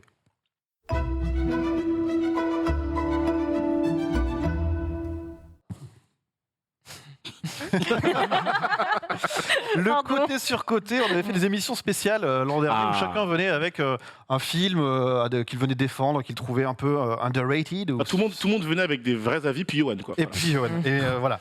Et C'est violence, t'es d'accord? C'est violence. quelqu'un Que de l'amour.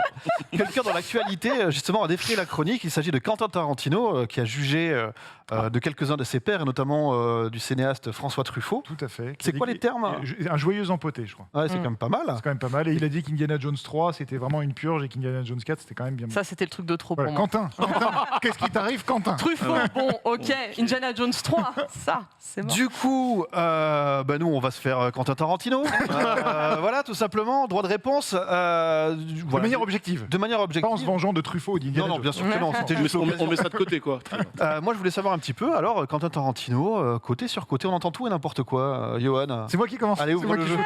Eh ben, moi, je le classe dans la catégorie surcoté. Ah, Ouais. J'en étais sûr. J'en Je trouve étais que c'est sûre. quelqu'un qui est capable de créer des personnages instantanément cultes. On pense au mec de Reservoir Dogs et la plupart des personnages de Pulp. Jackie Brown, enfin je vais pas refaire toute sa filmo, mais jusqu'à Cliff Booth et Eric Dalton dans Once Upon a Time in Hollywood. J'aime beaucoup son début de carrière, et donc les deux premiers, et j'adore Once Upon a Time. Et le reste, je trouve... Alors moi, ça va vous paraître dur, ce que je dis. Oula, attention ce que tu Attention, vas ce que dire. je vais dire. Mais va autant il y a des faire réalisateurs, pipi, je le sens, ouais. genre Peter Jackson ou Ouais. James Cameron, ce sont des réalisateurs de l'épique, c'est-à-dire qu'ils te font un plan, je pense, je sais pas, n'importe quel plan de Terminator dans le futur, tu fais, ah ouais, j'imagine ce monde-là. Tarantino, pour moi, c'est un cinéaste c'est violent, attention, un cinéaste du minable. C'est-à-dire qu'en fait, tout est toujours dans une petite pièce, un peu merdique. Quand il vend Inglourious Basterds, je me tu rappelle veux dire que c'est Witcher la série? Ah bah, voilà, non, mais d'accord. ça tire à balles. Non, mais la rentrée, c'est vous êtes une balle pour chaud, tout le là. monde, ou juste pour Quentin Tarantino, quoi. Voilà, l'histoire d'être- J'explique par exemple, Inglourious Basterds, qui était a priori, je me rappelle à l'époque, son projet le plus ambitieux. Souvenez-vous de cette bande-annonce d'Inglourious Basterds avec Brad Pitt Ouais. qui fait son speech et qui dit « je veux 100 scalp, machin ». Et au final, tu te retrouves avec 5 espèces de pauvres chapitres, des gens autour de table qui discutent.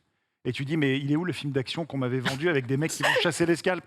C'est pas possible. Et en fait, tout est petit et étriqué et un peu minable chez Tarantino. Megan est prête à Et, se Ouais, j'ai vu et la en tête plus, de Megan je en même précise une fascination pour la violence jusqu'à un point où c'en est dérangeant. Je pense notamment à la cabane, enfin le final, on va dire, de Hateful Eight, ou le final, même un film que j'adore, Once Upon a Time, mais le final, quand il explose la fille contre le poteau et contre la cheminée, ça va trop loin. Et en fait, il a une espèce de, voilà, le truc de la batte dans Inglourious, ça va beaucoup trop loin tout ça. Donc voilà, je trouve qu'il est, il est bizarre, ce monsieur. Mégane, droit de Oui. réponse. Alors, je ne suis absolument pas d'accord avec toi. Attention, là, il n'y a pas de patron, de rédacteur en Bah, chef. si, quand même, quand Non, même. non, Ouais. on est Je- sur le je- ring. je- C'est juste un mec qui a tort. Dans le respect. Non, Dans le respect. je suis juste pas d'accord avec toi. Alors, non, je vais rester très poli quand même, faut pas exagérer. Ça ne reste que Quentin Tarantino, même si on l'apprécie beaucoup. Moi, il est pas du tout surcoté, hein, voilà. Je pense que vous avez vu à ma face quand Yoann parlait. Tu étais outré. J'étais outrée parce que pour moi, en fait, il y a absolument rien à jeter dans la filmographie de Quentin Tarantino. Oui, même Boulevard de la Mort. Oui. Et en fait, je reprends un peu ce que tu dis, Yoann, quand tu parles du cinéma du minable, un film d'action qu'on m'a vendu comme un film d'action et finalement, tu vois des gens assis autour de la table et tout. Mais est-ce que, de ce que tu dis, il y a des scènes quand même qui sont tellement bien écrites, on n'a pas besoin forcément de toujours puncher. La violence est aussi verbale. Et moi, je repense toujours à cette scène dans Inglourious Basterds, la scène avec Denis Ménochet et Christopher Waltz. Ça, cette scène est incroyable. Cette scène, et même sur le rapport de force entre les deux, cette scène est violente. Et pourtant, il n'y a pas de sang, il n'y a pas de punch, ce n'est Mais que par contre, verbal. la scène après, avec Fassbender et l'Allemand, qui dure 25 minutes. Oui. Au final, ils fassent ça et ils disent « Oh, c'est un Américain, il a fait 3 ». En anglais. minutes. En anglais. Mais la tension, non. La tension monte dans toute la conversation. Moi, j'adore ce genre de scène de conversation, justement, de dîner, de conversation, de repas, etc., où la tension monte crescendo et que tu sais que ça va mal finir et t'es là genre non. Et si, ça va très mal finir. Et je trouve qu'il a toujours cet équilibre entre la violence, qui effectivement est très excessive, mais que je ne trouve pas non plus complaisante. Parce que je trouve que parfois, quand il faut montrer de la violence pour comprendre certaines choses, et je pense que certaines personnes ont besoin de voir des choses et que c'est une manière aussi d'exorciser énormément de choses. Et c'est pas parce qu'on voit des films violents ou des jeux vidéo violents qu'on va devenir violent. Ça, c'est encore un cliché qui m'énerve. Mais c'est un autre débat, mais La violence peut être cathartique aussi. Hein. la violence peut être Les cathartique. contes avaient ce rôle-là. Absolument, absolument. La violence peut être cathartique et de montrer des choses, c'est aussi comprendre des choses. Et la violence n'est pas que physique, elle peut être aussi verbale. Et je trouve que dans les films de Tarantino, il y a un vrai équilibre entre la violence physique et la violence verbale. Et oui, ce sont très souvent des personnages qui sont minables, mais c'est des personnages auxquels on peut s'identifier. Ce sont des personnages minables dans de l'extraordinaire, dans des histoires extraordinaires. Et je trouve qu'on peut vraiment s'identifier à ça et avoir un véritable exercice de catharsis dans les films de 40 ans de Tarantino. J'arrive plus à respirer, désolé. Mais en tout cas, c'est mon avis. Et pour moi, il n'est pas du tout surcoté. Donc on a 1-0, l'opposition parfaite du 0 à 100. Commencez par qui, là? Je sais pas. Déjà, est-ce que vous avez des avis tranchés ou sur La un KG ici, elle part dans un vortex. hein. Moi, je suis plus nuancée. un peu nuancé? Moi, il est pas du Ouais. tout surcoté. D'accord, ouais. Donc là, on a un moins nuancé. On voit après avec toi. On va commencer par Nanik, si tu veux bien. Pour moi, il est pas du tout surcoté, même si, désolé Mégane, même si je t'adore, tu le sais, il n'a pas tout réussi dans sa filmographie. J'en veux beaucoup pour Kill Bill Volume 2. Voilà, même si il a voulu faire une fin particulière, c'était vraiment the moment, et vraiment ça se résout en 2-2. J'étais en mode waouh, enfin ce moment de tension pour que ce soit réglé en 2-2, au secours. Inglourious Bastard, j'ai pas aimé le film pour plein de raisons. La scène, la fameuse scène dont tu parles m'a saoulé. Voilà. La fameuse scène dont tu parles, dont tu as parlé, j'ai bien aimé également. Moi, il m'a offert un numéro de rodéo plutôt cool avec Une nuit en enfer. Ok, que j'ai vu comme ouais, c'est un téléfilm de seconde zone, un film de série B, etc. Quand il a pas écrit, mais il le réalisé, réalise hein. pas. Voilà, oui, voilà. Voilà. Mais il l'écrit, il joue dedans, et en fait, je suis dans un film où j'ai un 2 en 1. Je pars sur un polar un peu noir au début où t'es à fond dedans, à la fin c'est un film d'horreur. Et c'est ce qui m'a donné envie de m'intéresser à lui à la base. C'est par ce film-là que je l'ai connu. Ensuite dans ma filmographie à moi, il y a eu Pulp Fiction. Ensuite Reservoir Dogs. Ensuite pas mal d'autres œuvres. Django. Excusez-moi. Apparemment, on a un problème de son. Ok, super. Ah. Ok. Django, qui pour moi est juste. T'auras pas du temps après la sortie du film. Déjà, dans l'hommage au western, super cool. On parlait des personnages, mais les personnages sont incroyables avec Tarantino. Enfin, les personnages, en plus, ont des phrases et des lignes de dialogue absolument folles. Appelez-moi le Marshal, puis appelez-moi le shérif. Cette scène, tu peux la voir 1 milliard de fois dans Django. DiCaprio, Waltz, le duel à la fin, où tu sens que tout peut se résoudre. Et non, il va y aller, il sait qu'il va se faire... Mais franchement, cette scène est incroyable. Donc moi, je trouve qu'il arrive à créer des univers, créer quelque chose, une ambiance assez particulière. Ouais. Alors après, par rapport au pourquoi on fait ce côté sur côté, aux propos qu'il a eu, moi, j'ai toujours un peu de mal quand un réalisateur tape sur un autre gratos. Hein, voilà. Et je sais que Tarantino, il aime bien provoquer, etc. J'ai toujours un petit peu de mal avec ça. Maintenant, de là à dire qu'il est sous-côté, non. Pour moi, il n'est pas surcoté non plus, il est à sa juste place. C'est un très bon réalisateur. Ça fait mal, les tu disais que tu avais plus de nuances à apporter, peut-être? Eh bien, écoute, non, je trouve pas qu'il est surcoté, je trouve qu'il est juste coté. On est beaucoup à apprécier le. Les 2 tiers des gens qui nous regardent sont d'accord avec toi. Ah ben, formidable, merci. Peut-être pas avec la suite, on verra. Mais en tout cas, non, c'est Tarantino qui m'a donné envie de regarder plein de films. Enfin, c'est en découvrant Pulp Fiction que je me suis dit ah ouais, mais c'est dingue en fait, ce mec aime tellement le ciné qu'il va faire des références à des milliards de films, enfin des milliards d'autres œuvres. Et je trouve que c'est une formidable porte ouverte à plein de trucs super cool. Alors, plus ou moins, parce qu'après, il y a aussi derrière des accusations de plagiat et tout qui peuvent aussi se placer. Mais en tant que porte ouverte, je trouve que tous ces personnages sont top. Là, bon, effectivement, là, c'est vraiment une hot take claquée, mais... Pour moi, c'est les hot takes qui servent juste à animer les débats du style Scorsese qui dit que Marvel c'est pas du cinéma. Enfin, tu vois, c'est bien. Comme ça, on discute. C'est les hot takes de viens, on discute. Là, il disait dans la même interview, il disait qu'en fait, c'est parce qu'il préférait Chabrol. Bon, après, il va un peu plus loin parce qu'il dit ouais, Truffaut, c'est un peu Ed Wood. Donc, on sentait qu'il avait vraiment envie d'y aller. Peu, ouais. Après, voilà, j'adore le cinéma de Tarantino pour toutes les raisons qui ont été énumérées jusqu'ici, leurs personnages et leurs punchlines. Je commence à avoir du mal avec le mec, parce que mine de rien, avec les affaires, depuis MeToo, Weinstein et tout, il a quand même dit qu'il était au courant de pas mal de choses, qu'il aurait dû faire des trucs. Uma Thurman a quand même expliqué à quel point le tournage de Kill Bill s'était mal passé. Il y a quand même beaucoup de choses maintenant qui m'ont fait revenir de ma Tarantino-mania, où j'étais vraiment à 100% derrière le gars, quoi qu'il arrive.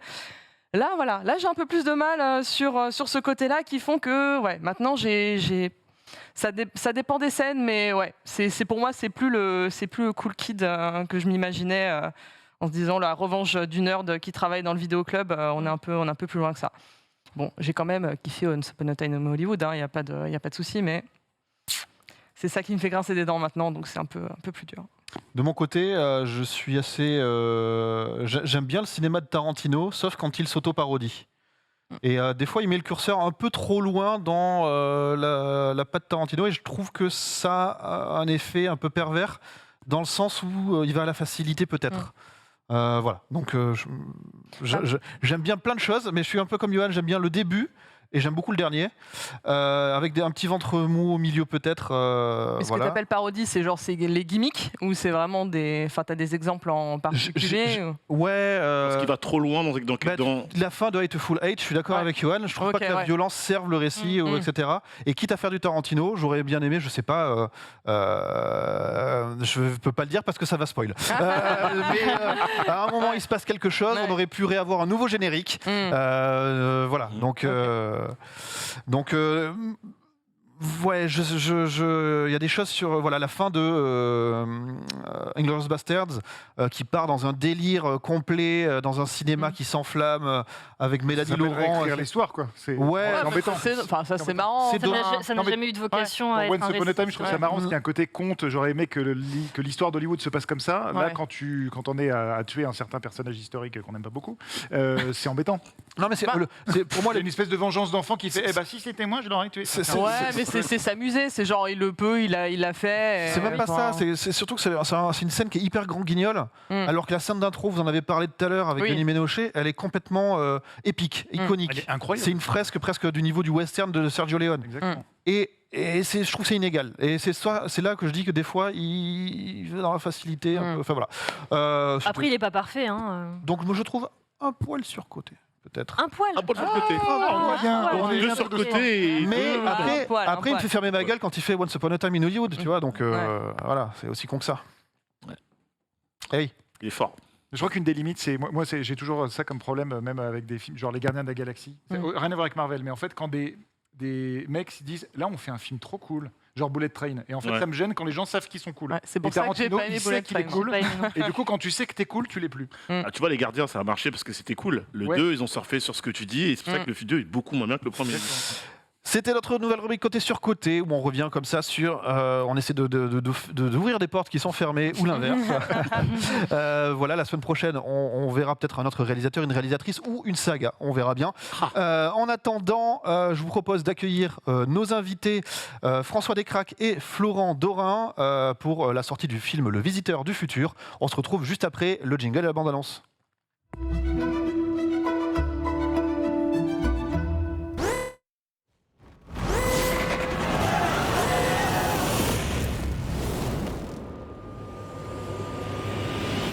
Je viens du futur.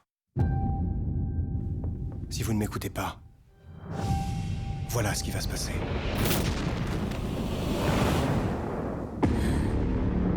C'est quoi ça?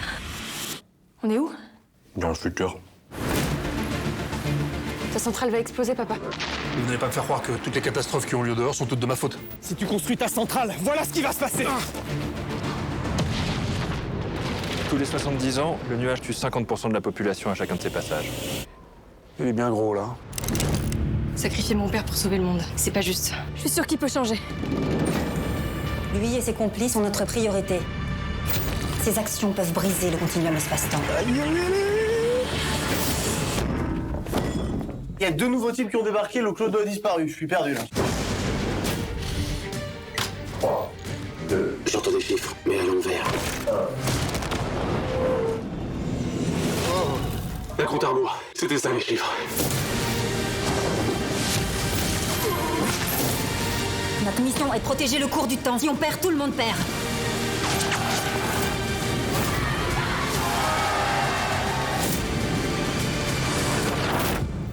Tout a une fin. Même le monde. Vous inquiétez pas, il n'aura pas le temps de me voir venir. Oh putain!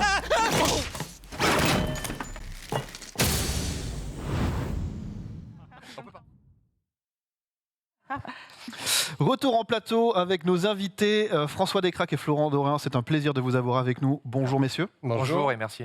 Non, on est très content. Je vais faire un petit speech juste pour vous présenter, pour celles et ceux qui ne vous connaîtraient pas. François, bonjour. Bonjour. Tu es réalisateur, scénariste et producteur, acteur et écrivain. C'est les notes que j'ai, ça fait beaucoup de casquettes. Ouais, alors acteur, c'est vraiment quand mes potes veulent me punir, ils me mettent devant la caméra, mais ne m'engagez surtout pas. Tu es connu notamment pour la web-série Le Visiteur du Futur. Tu as commencé à faire tes premières vidéos à 12 ans, déjà avec Florent et ton frère Raphaël. Qui avait 6 ans. Jusque-là, j'ai juste... Oui, très bien, c'est pas mal. On te doit aussi des web-séries comme Les Opérateurs, Rock Macabre ou Dead Floor. Ainsi que les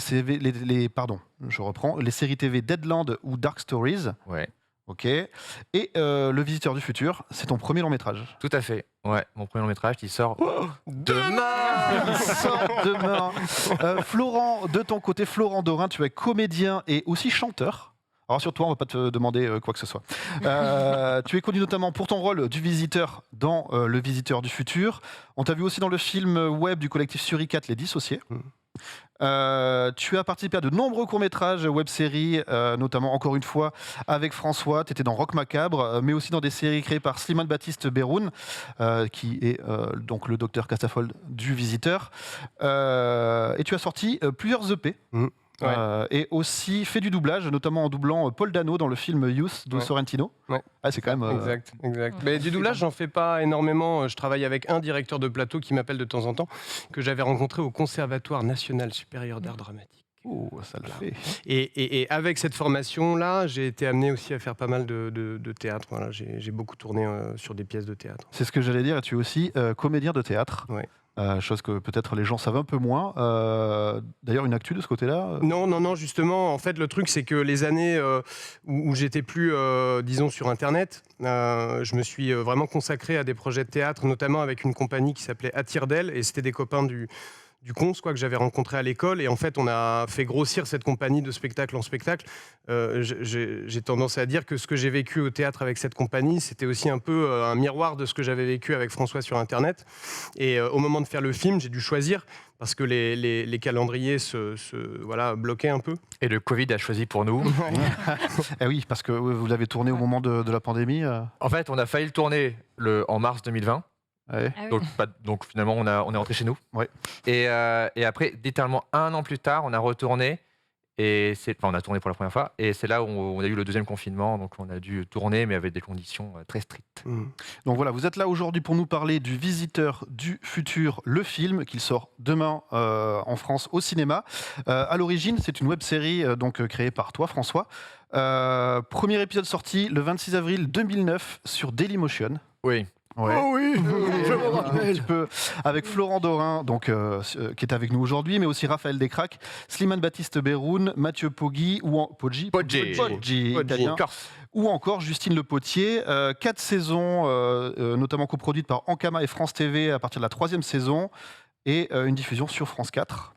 La série est en multi-support puisqu'elle a eu une bande dessinée, un roman, qui s'appelle La Meute, un manga, et donc le long métrage de demain, c'est une œuvre plurimédia. Donc je vous lis le synopsis et après je vous laisse la parole parce que j'ai beaucoup parlé. On suit les interventions d'un visiteur venu du futur qui tente de sauver le monde et qui chamboule par la même la vie de Raph, un jeune homme un peu loser et sans histoire. Ça, c'était la série. Ça, c'est la série. Donc maintenant... La même chose, avec à la fin, Alice, une jeune fille sans histoire, et Gilbert, un politicien avec un peu plus d'histoire. Alors justement, on a plein de questions à vous poser. Ça va être un petit interview collectif.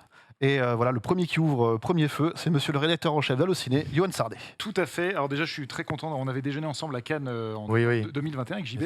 Et tu m'avais dit que vous veniez de boucler le tournage. J'étais content de voir que ça aboutit. Donc ça, c'est cool. Et pour les fans d'animé qui nous regardent, parce que je précise que Florent a posé sa voix sur Belle et sur Le Garçon et la Bête. Oui, exact. Tout à fait. Je me souviens bien, donc sachez-le en VF, voilà, si vous voulez regarder. Ma première question, on disait avril 2009, donc ça ne nous rajeunit pas.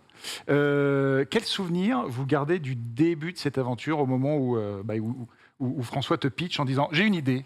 Alors, avec un visiteur qui vient du futur, on va faire un truc. En fait, ce qui est marrant, c'est qu'il y a un livre qui va sortir bientôt. Elle s'appelle Le Visiteur Futur rétrospective, dans lequel on a un peu remis tous nos souvenirs dedans. Et donc, depuis quelques mois, j'ai été un peu obligé de me rappeler des trucs que j'avais oubliés. Et j'ai retrouvé le mail que j'avais envoyé à Flo et à Raph en disant voici un script qui s'appelle Le Visiteur du Futur, et tu dispo dimanche au bois de Vincennes. Et c'est Sans plus de cérémonie. Hein. Voilà, vraiment, il y avait zéro excitation, genre. Pourquoi pas? Mais parce que c'était dans la continuité de tous les petits projets qu'on faisait comme ça. François, il lançait des choses pour voir ce qu'il pouvait prendre. Et ça faisait longtemps que tu réfléchissais à un projet de science-fiction parce que tu as toujours aimé ça. Et quand le déclic t'est venu de dire comment faire de la science-fiction quand on n'a pas du tout de fric, c'est de faire venir le futur post-apo dans le présent avec tous les décors qu'on avait à portée de main. Le bois, un banc, une poubelle et puis la chambre d'étudiant, ta chambre d'étudiant. C'était lui le futur en fait. J'avais pas à le construire. Il avait juste à dire je viens du futur. Essayez d'imaginer. Et tu te faisais des belles petites apparitions sur After Effects, bien sûr. Voilà. Donc c'est sûr que c'était très simple, très humble. C'était un des projets qu'on avait lancé dans l'année en se disant tiens pourquoi pas celui-là. Mais ce qui est génial, c'était que c'était finalement bizarrement le projet le plus simple qu'on ait lancé à cette époque et celui auquel on a pris le plus de plaisir. Et donc le fait qu'il ait marché, ça m'a rassuré. Je me suis dit ah trop cool, si j'en fais d'autres, ça sera pas une galère. Et ça prouve que quand on prend du plaisir à faire un truc, les gens s'y retrouvent dedans, quoi. Alors moi j'ai une petite question, mais comment est-ce que après comme ça une saison, puis une deuxième avec un peu plus de moyens et puis un peu plus à chaque fois, comment on arrive à se dire bon tiens on va faire un film maintenant? Alors franchement, c'est pas venu de moi à la base. C'est vrai que moi, j'aurais jamais osé avoir la prétention de faire un long métrage à partir d'une série avec mes potes et mon frère. C'est vraiment les producteurs qui se sont dit mais non, mais en fait, on tient un truc. Je leur dis vous êtes sûr, ça peut faire un film vraiment? Vous êtes sûr. Bien, j'ai un scénario. Bah alors malheureusement, ça s'est pas passé aussi rapidement. Ça a pris des années avant que je trouve la bonne histoire. Mais voilà, quoi, ça a toujours été un rêve de faire un long métrage. Oui, c'est ça. Dans le doute, tu avais quand même écrit des premières versions de film. Mais c'est surtout que nous, on est assez jeunes pour avoir profité d'Internet, mais assez vieux pour ne pas avoir grandi avec Internet. Donc on a grandi avec le cinéma, c'est ça qui nous a bercés. Donc forcément, on avait ce rêve en nous. Mais on pensait à l'époque, oui, on fera des vrais films plus tard. Là, on fait Le Visiteur du Futur, et après, on fera des vrais films. On savait pas que ça allait être un vrai film. Que Le Visiteur serait ce premier film. Vraiment pas, ouais. Vesper? Oui, alors je vais vous demander, est-ce qu'il y avait une certaine pression à continuer l'histoire sur grand écran ou est-ce que le plaisir de retrouver un peu la même équipe depuis la fin de la saison 4 avait pris un peu le dessus? La pression, non, il n'y a pas eu de pression à part le fait qu'on avait un planning très serré, on avait des conditions très strictes et tout, etc. Mais le premier objectif, c'était de faire en sorte que l'histoire soit aussi accessible à un public qui ne connaissait pas la série. C'était c'est ça qui a été le plus compliqué pour moi. C'est vraiment les années avant le tournage où j'ai dû trouver la bonne histoire, le bon axe, les bons personnages pour que tout le monde puisse rentrer dedans, quoi. Parce que je savais que sinon on aurait fait une saison 5, tu vois, on aurait fait ou alors un film YouTube, tu vois. Mais là, s'il y avait une optique cinéma, il fallait vraiment que beaucoup de gens puissent rentrer dedans, sans avoir vu la série. Et ça, c'était pas si simple parce que j'avais écrit la série. Il a fallu que je me dissocie de moi-même, que j'adapte la série comme si je l'avais pas tournée, quoi.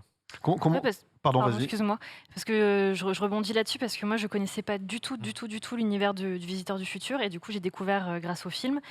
Et en fait, je m'étais dit, est-ce que c'est pour les fans? Est-ce que je tente parce qu'on sait jamais, si je comprends pas, peut-être qu'il doit y avoir plein de rêves auxquels je suis passée à côté.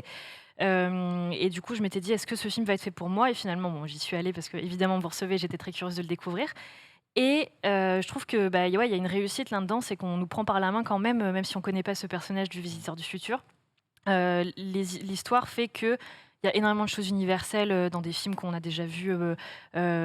Évidemment, les voyages dans le futur, les missions de sauver le monde, etc. Ça reste très universel et très cinématographique, donc forcément, on rentre dans l'histoire. Et est-ce qu'il y avait d'autres choses vraiment essentielles qu'il fallait garder, selon vous, pour vraiment accrocher ceux qui ne connaissent pas et les prendre par la main pour leur dire aussi, vous pouvez regarder ce film? En fait, déjà, ce qui a fait que le succès de la série, le principe était simple, c'était un mec du futur qui vient faire chier mon frère, donc Raph. Okay. Et au début, j'ai essayé de reproduire ça toujours avec le personnage de Raph, et je me dis mais Raph, dans les 4 saisons, il a évolué, il est plus aussi innocent, et donc finalement, le fait de dire mais non, mais ça paraît évident, mais non, 3 ans après j'ai mis 3 ans à avoir cette idée, c'était qu'il vient faire chier quelqu'un d'autre. C'est qu'on est du point de vue d'une jeune fille et de son père, qui ne connaissent pas le visiteur et qui se font vraiment déjà kidnapper, emmerder, menacés, culpabilisés, tout ça. Donc, ils sont vraiment le regard du spectateur et je voulais que ce soit un père et sa fille pour vraiment englober un maximum de gens, quoi. Et le concept du visiteur permet ça, en fait. C'est-à-dire que le visiteur du futur, c'est un personnage qui est hyper intéressant quand il est vu par des gens qui ne le connaissent pas et qui se disent mais c'est un héros, ou c'est un mec bizarre, ou c'est un loser, enfin on ne sait pas trop. Et quand j'ai trouvé cet Elsa-là, tout m'est paru plus simple et surtout plus frais, quoi. Même pour moi, c'était un plaisir d'écrire cette histoire parce que je redécouvrais le personnage à travers un autre regard. Il y avait une question. Vesper, tu voulais redemander? Oui, moi je voulais enchaîner. Je voulais savoir comment on arrive à gérer le budget d'un film par rapport à une série qui au début était auto-financée et après donc avec Ankama et France Télé. Comment tu as réussi à gérer ça pour faire un long métrage de science-fiction? Le problème qu'on a, c'est que plus on a eu de budget dans la série et même au film, plus on a eu d'ambition. Donc on n'a jamais eu assez de budget.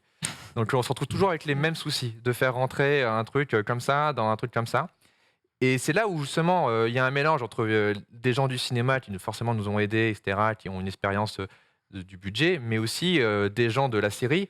J'ai pu ramener ma costumière qui est CK, qui est à la base une cosplayeuse professionnelle vraiment. Donc j'ai un chef déco qui a fait la série, mon compositeur, que des gens qui voulaient faire le film et qui n'avaient pas peur que le budget soit pas forcément à la hauteur d'un film de science-fiction. Et c'est comme ça qu'on a trouvé les solutions, c'est avec ces gens-là et d'autres qu'on a pu trouver les solutions pour faire le film. Et surtout, c'est con à dire, mais avoir des bons comédiens. C'est-à-dire, les comédiens, c'était mon dernier souci. C'est-à-dire que vraiment, je savais que je pouvais compter sur eux. Et sur le plateau, avec Florent, c'est pas qu'on se parlait peu, on avait tout prévu en amont. C'était parlé au téléphone, machin, on avait tout fait. Pour que sur le tournage, il ait son truc, il sait quoi faire, je le place, je le dirige vite fait. Mais j'ai jamais eu à perdre du temps avec les comédiens, puisqu'ils étaient tous au taquet, quoi. Et puis on a rencontré surtout les bons producteurs aussi. Ouais. Pyramide, Robin et Stéphane, qui ont accompagné, qui ont même à un moment l'idée tout le processus de financement et de mise en place du tournage, en faisant confiance à François dans le fait que même avec un budget pas énorme, quoi, pour mettre en scène toutes ces scènes, tous ces visuels et tout, que François arriverait à le faire sans dépasser et faire un fiasco de cette expérience, quoi. Donc c'est cool. Je crois qu'on peut dire aussi que même si là, effectivement, il y a des gens qui... c'est vraiment leur métier, par exemple, de faire des effets spéciaux, c'est des vraies boîtes, machin et tout. Le truc, c'est que François, je crois pouvoir dire que en travaillant comme ça sur Internet, tu as réussi à penser comme plusieurs personnes et de dire de quoi les gens ont vraiment besoin, qu'est-ce qui est indispensable à ces gens pour que avec ce budget alloué à cette scène, au final, dans un montage, avec la post-prod et tout, ça puisse fonctionner. En fait, chaque fois que j'écrivais une scène dans le scénario avec des effets spéciaux, j'essayais de me dire comment je le ferais moi tout seul. Alors, je le ferais pas très bien, mais j'avais au moins une idée de comment le filmer et j'avais des solutions à proposer. Et c'est souvent, des fois même, je me limitais trop. Des fois, je disais non, il faut que ce soit hyper simple et tout. Et les gars des effets, je dis non, mais t'inquiète, tu peux bouger la caméra, tu peux faire ce mouvement-là, on peut faire ça comme ça. Et eux, ils ont vraiment poussé le truc encore plus loin que ce que j'osais espérer, quoi. Tu parlais de l'écriture du personnage que tu as redécouvert et de votre relation de travail. Toi, Florent, tu as évidemment accompagné ce personnage au fil des saisons. Et puis, il y a eu ce gap de 8 ans entre la saison 4 et ce film. Comment on se remet dans le manteau, dans la peau du visiteur après 8 ans d'absence? Alors déjà, on change le manteau. Déjà, c'était pas le même manteau. C'était un vrai manteau, justement, designé par Cécile et ses équipes. Donc il y avait un vrai soin apporté à la recréation de la silhouette du personnage. Et c'est con, mais moi, ça m'a donné vachement confiance, en fait, de revenir dans la peau du personnage, mais avec une belle, vraie peau soignée. Et ensuite... Déjà, le scénario de François était très bon, il était très clair. Pour travailler sur le scénario en lui-même, le film, il apparaissait très clairement à la lecture, quoi. Donc... Et puis ensuite, on s'est appelé, on en a beaucoup parlé. Mais moi, j'ai jamais rien considéré d'acquis avec ce personnage parce que quand on l'a créé en 2009, les scénarios venaient d'un week-end sur l'autre et le personnage était vraiment créé comme ça, de façon très instinctive, organique. Et... Brodé. Mais, moi, des fois, j'avais même le sentiment d'avoir un temps de retard sur le personnage. Je me disais, ah d'accord, je comprends pourquoi je fais ça par rapport à la dernière fois, parce que voilà, c'était vraiment empirique comme façon de travailler. Là, évidemment, on avait beaucoup plus de temps et ça m'a permis d'arriver plus sereinement sur le truc. Mais après, bien sûr, c'était une joie infinie. De retrouver ce personnage qui est si ambigu, si complexe et à jouer, c'est formidable parce qu'il peut être aussi charismatique que vraiment foireux. Donc, Et puis ce personnage s'inscrit vraiment dans une histoire particulière, une histoire de troupe, d'amitié. Donc moi, tout seul dans mon petit coin, des fois, j'avais un peu la pression qui montait en me disant, voilà, ça y est, maintenant on compte sur nous pour montrer qu'on nous fait confiance, donc il faut assurer. On a mis tellement de temps à nous dire, ok, c'est bon, vous avez accès au cinéma. Donc des fois, c'est vrai que je me disais un peu, et merde, et si effectivement... C'est ça, pendant des années, on se dit, ouais... On était un peu des rageurs, en mode ah, super, jamais on donnait notre chance et tout. Allez, faites-le. Ah d'accord. Donc des fois, c'est vrai que j'avais des petites montées de stress. Et en fait, en mettant le pied sur le plateau, le premier jour, première scène, premier décor. Dans la boue. Dans la gadoue, dans une décharge. Je me suis dit, bon, c'est bon, je connais tout ça. Non, mais de retrouver François derrière la caméra, de retrouver Slim, Raph, de faire la rencontre d'Arnaud et d'Enya, qui sont vraiment des super, non seulement des très bons acteurs, mais vraiment qui ont très bien compris l'esprit dans lequel on travaillait et qui ont intégré la bande d'une seconde à l'autre, quoi. Donc tout ça, en fait, je me suis dit, mais non, mais ça va rouler, c'est débile, bien sûr, en fait. Même si là on dit qu'on tourne pour le cinéma, pour de vrai, on va continuer de faire ce qu'on a toujours fait. Parce que quand on faisait des conneries sur Internet, en fait, pour de vrai, nous, on le faisait très sérieusement. Ouais, voilà, parce qu'on a toujours voulu faire ce métier. Donc il a suffi juste de 6 ans, voilà. Non, mais de raconter l'histoire de ce scénario original, voilà. Et puis voilà, c'est un film. Certes, il est nourri de tout le lore du visiteur. Mais nous, sur le plateau, on savait qu'on avait aussi une nouvelle histoire à raconter, et donc pas simplement arriver avec des gimmicks, faire du fanservice et tout, quoi. Alors, je rebondis sur ce que tu disais, on va continuer à faire ce qu'on sait faire pour le cinéma, mais est-ce que, et c'est peut-être une question un peu tarte à la crème, mais est-ce qu'on réalise et on met en scène et est-ce qu'on joue de la même façon pour le grand écran que pour un petit écran? Bah, ça c'est un truc, je me rappelle à l'époque, même sur Internet, on nous disait oui, il faut filmer de très près, parce que les gens ils regardent sur des petits écrans. Mais maintenant, Internet, c'est sur des grands écrans, donc et puis la patte, la DA un peu au début des plans très serrés et tout, parce que tu avais le micro-canon au bout de la caméra, et ça a donné un peu l'identité de la série, alors que ça répondait à une contrainte technique, quoi. Je devais filmer parce que le micro était sur la caméra, donc je devais filmer près pour qu'on puisse l'entendre. Et en même temps, je sais pas, moi je me suis jamais dit je fais du web avec une réal web. Dans ma tête, je faisais du Terry Gilliam, je faisais du Sam Raimi. C'est du cinéma pour moi. Donc il se trouve que sur Internet, peut-être qu'il y a des codes, mais moi-même, je ne m'en rends pas trop compte, en fait. Donc, la seule vraie différence qu'on a eue en termes de mise en scène, c'est que la caméra était plus lourde, c'était filmé en anamorphique, avec des optiques genre de The Mandalorian.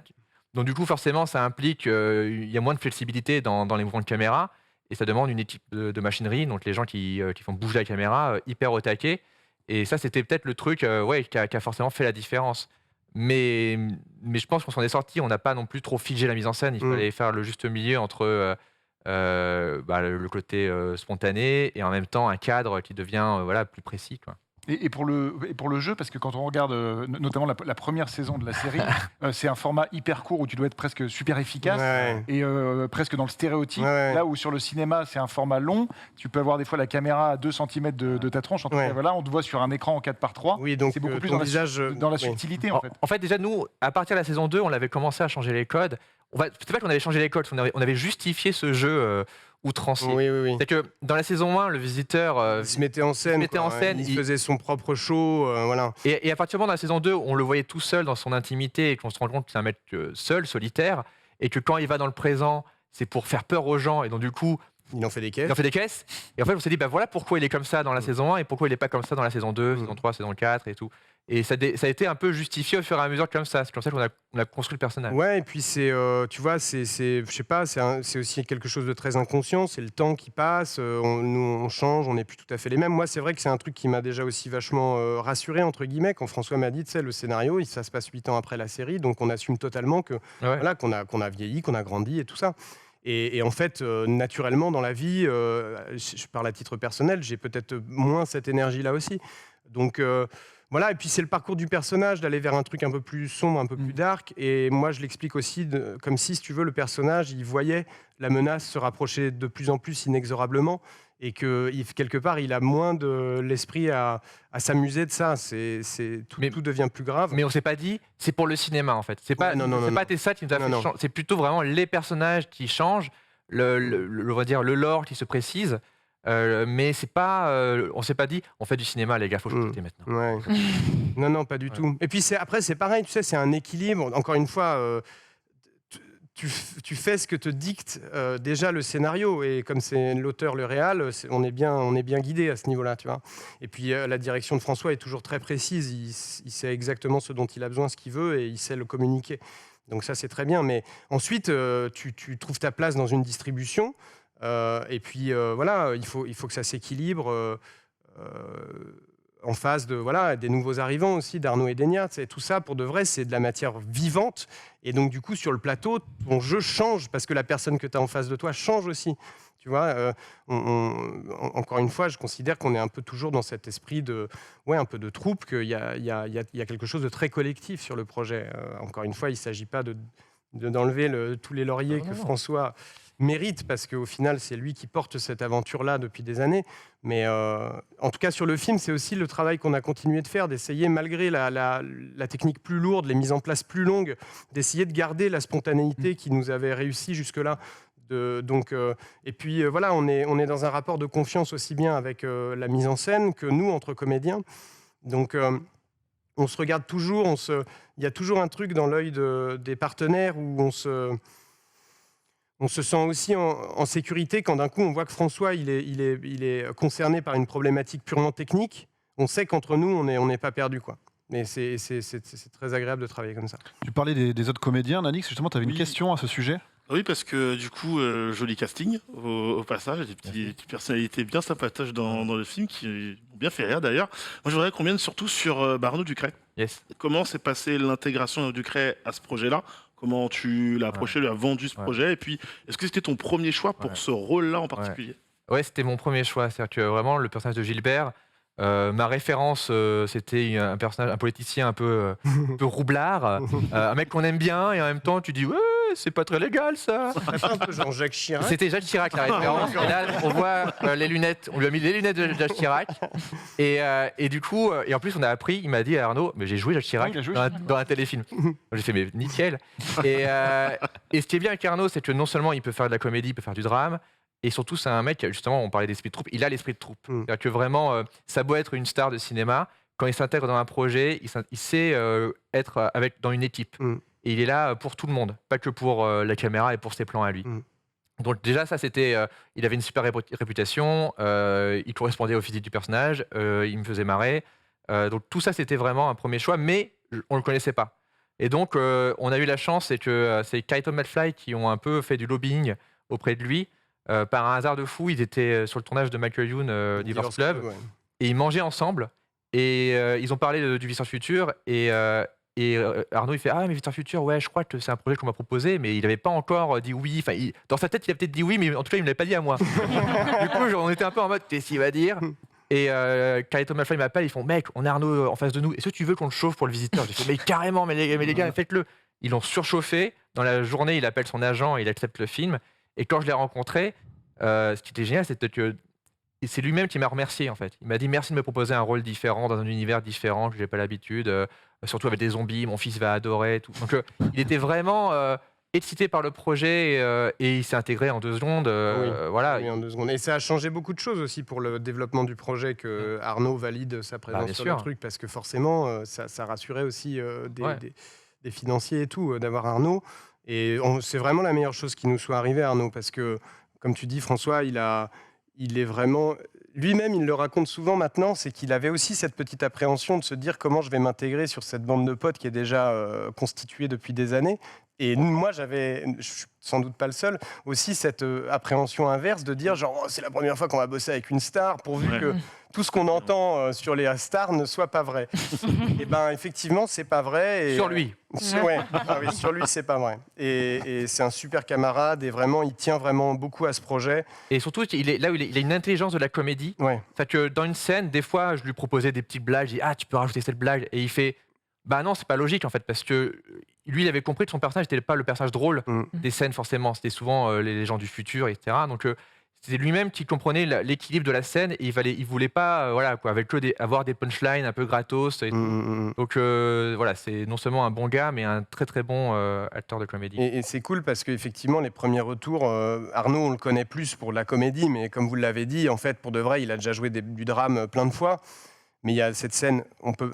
Ah ben non, c'est un no spoil. C'est entre parenthèses, c'est votre film. Non, mais il y a une scène du film précisément. Moi, je me souviens, on était quelques comédiens dans une pièce à côté, et au moment du tournage de la scène, on a tous déboulé pour le voir de nos yeux, parce que juste à l'écoute, c'était fort. Hein. C'était donc c'est vrai que Arnaud, c'est un super comédien, il est capable de tout faire et il comprend ce dont on a besoin en fonction voilà, du ton de la scène et tout, et il est très polymorphe. Voilà. C'est un polymorphe. En plus des comédiens voilà, qui font le film, il y a aussi plein de petits rôles. Vous avez appelé les copains pour venir faire des apparitions. Ouais. Tout le monde a signé facilement, j'imagine qu'il n'y avait pas de... Ouais. McFly et Carlito, c'était une façon aussi peut-être un peu de les remercier. C'est ça, c'était pour les remercier, je leur ai donné un rôle dans la scène d'intro. Il y avait Jenny et Valentin du Monde à l'envers, qui apparaissent aussi. Après, il y a des petits guests par-ci par-là où ils sont perruqués, grimés, donc... on les reconnaît quand même. Il y a que Davy qui ressemble plus voilà, Charlize Theron.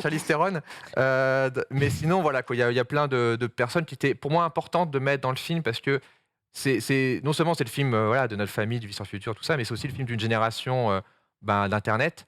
Et tous ces gens-là m'ont aidé ou m'ont soutenu depuis 10 ans. Et donc c'était important pour moi qu'ils soient dans le film pour montrer que voilà pour les remercier, je sais pas ils n'ont pas besoin de ce film pour exister, mais moi j'avais besoin qu'ils soient là peut-être pour me porter bonheur quoi.